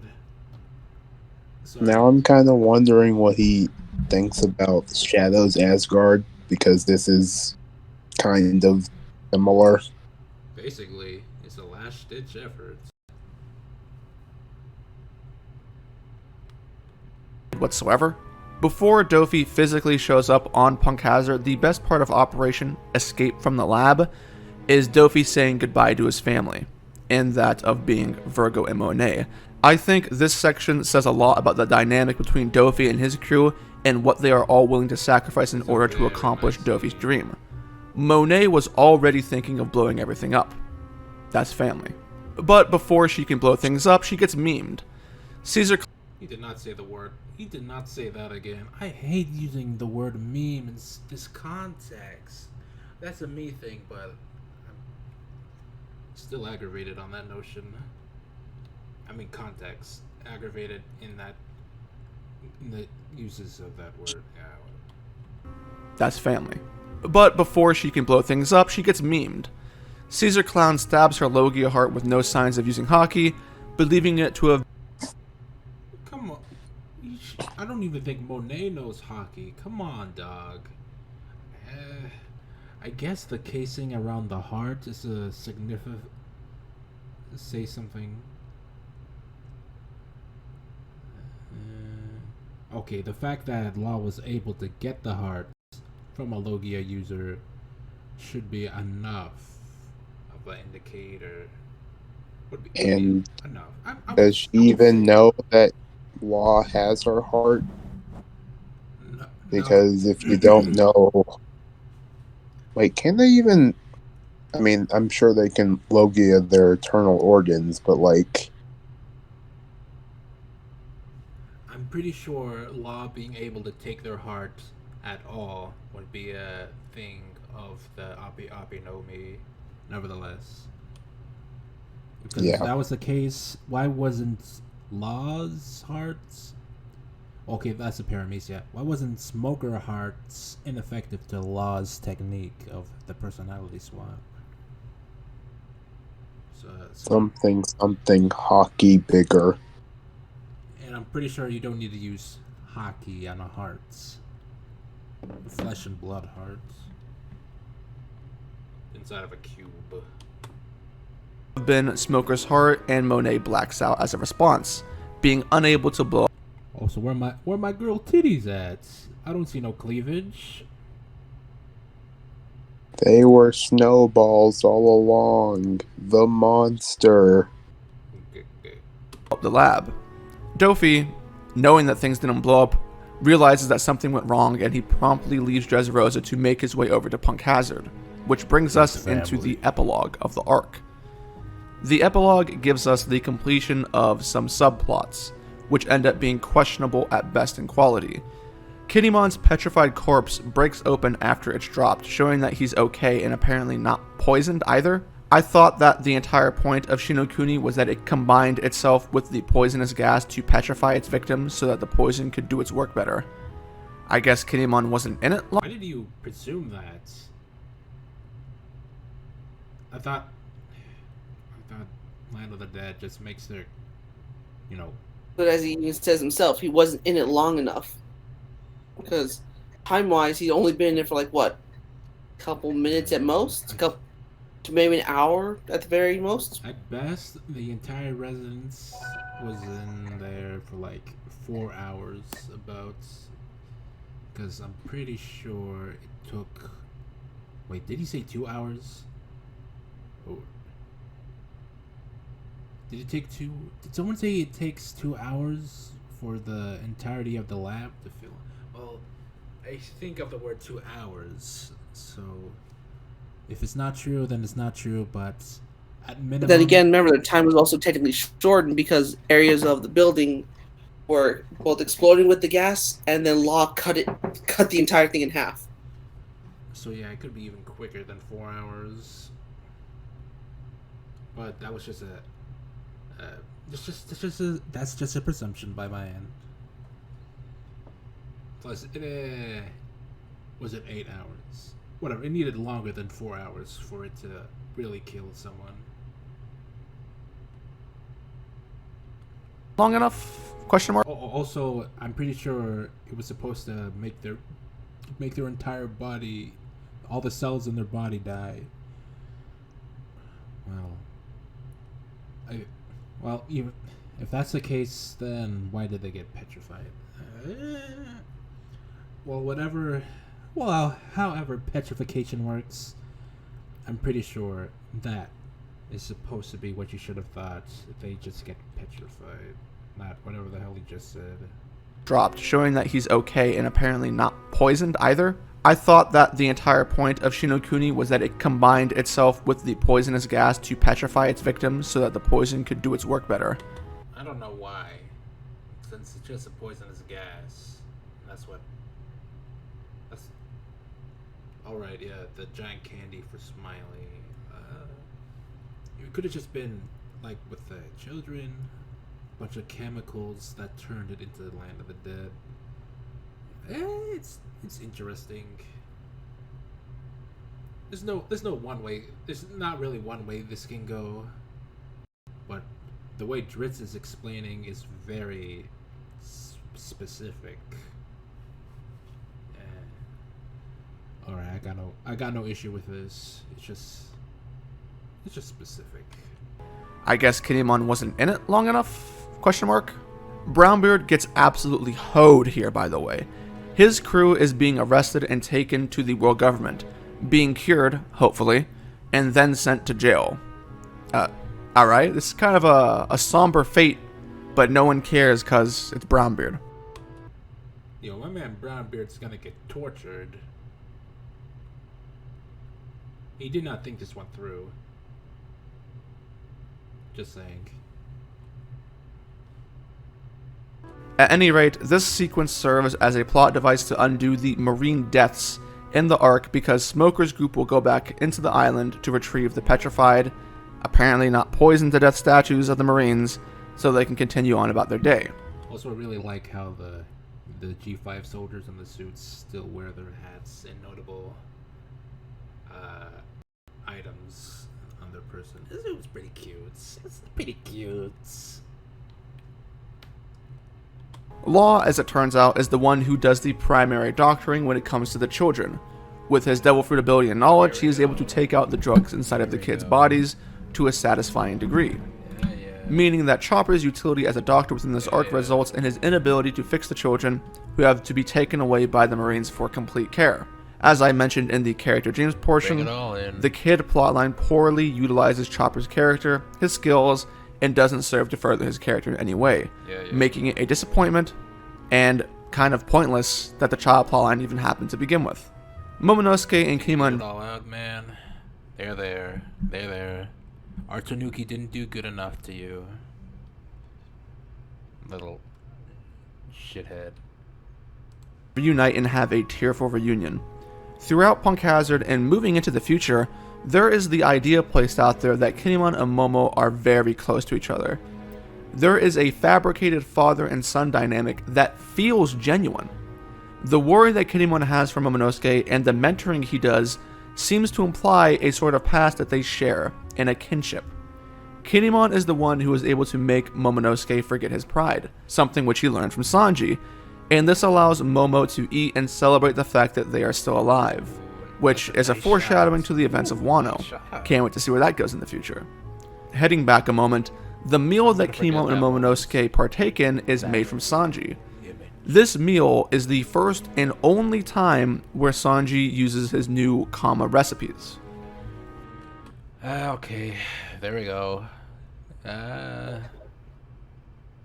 mean, we are pretty close, but if you want to stop it from here, we can stop it. I think we should stop for now. Alright. Yeah, good. Because we are really close. He's not going to say anything. We can just shut up and let him... Well, you guys can shut up. I can say something. Yeah, whatever. We can stop. Alright, that should be it. And I stopped the recording.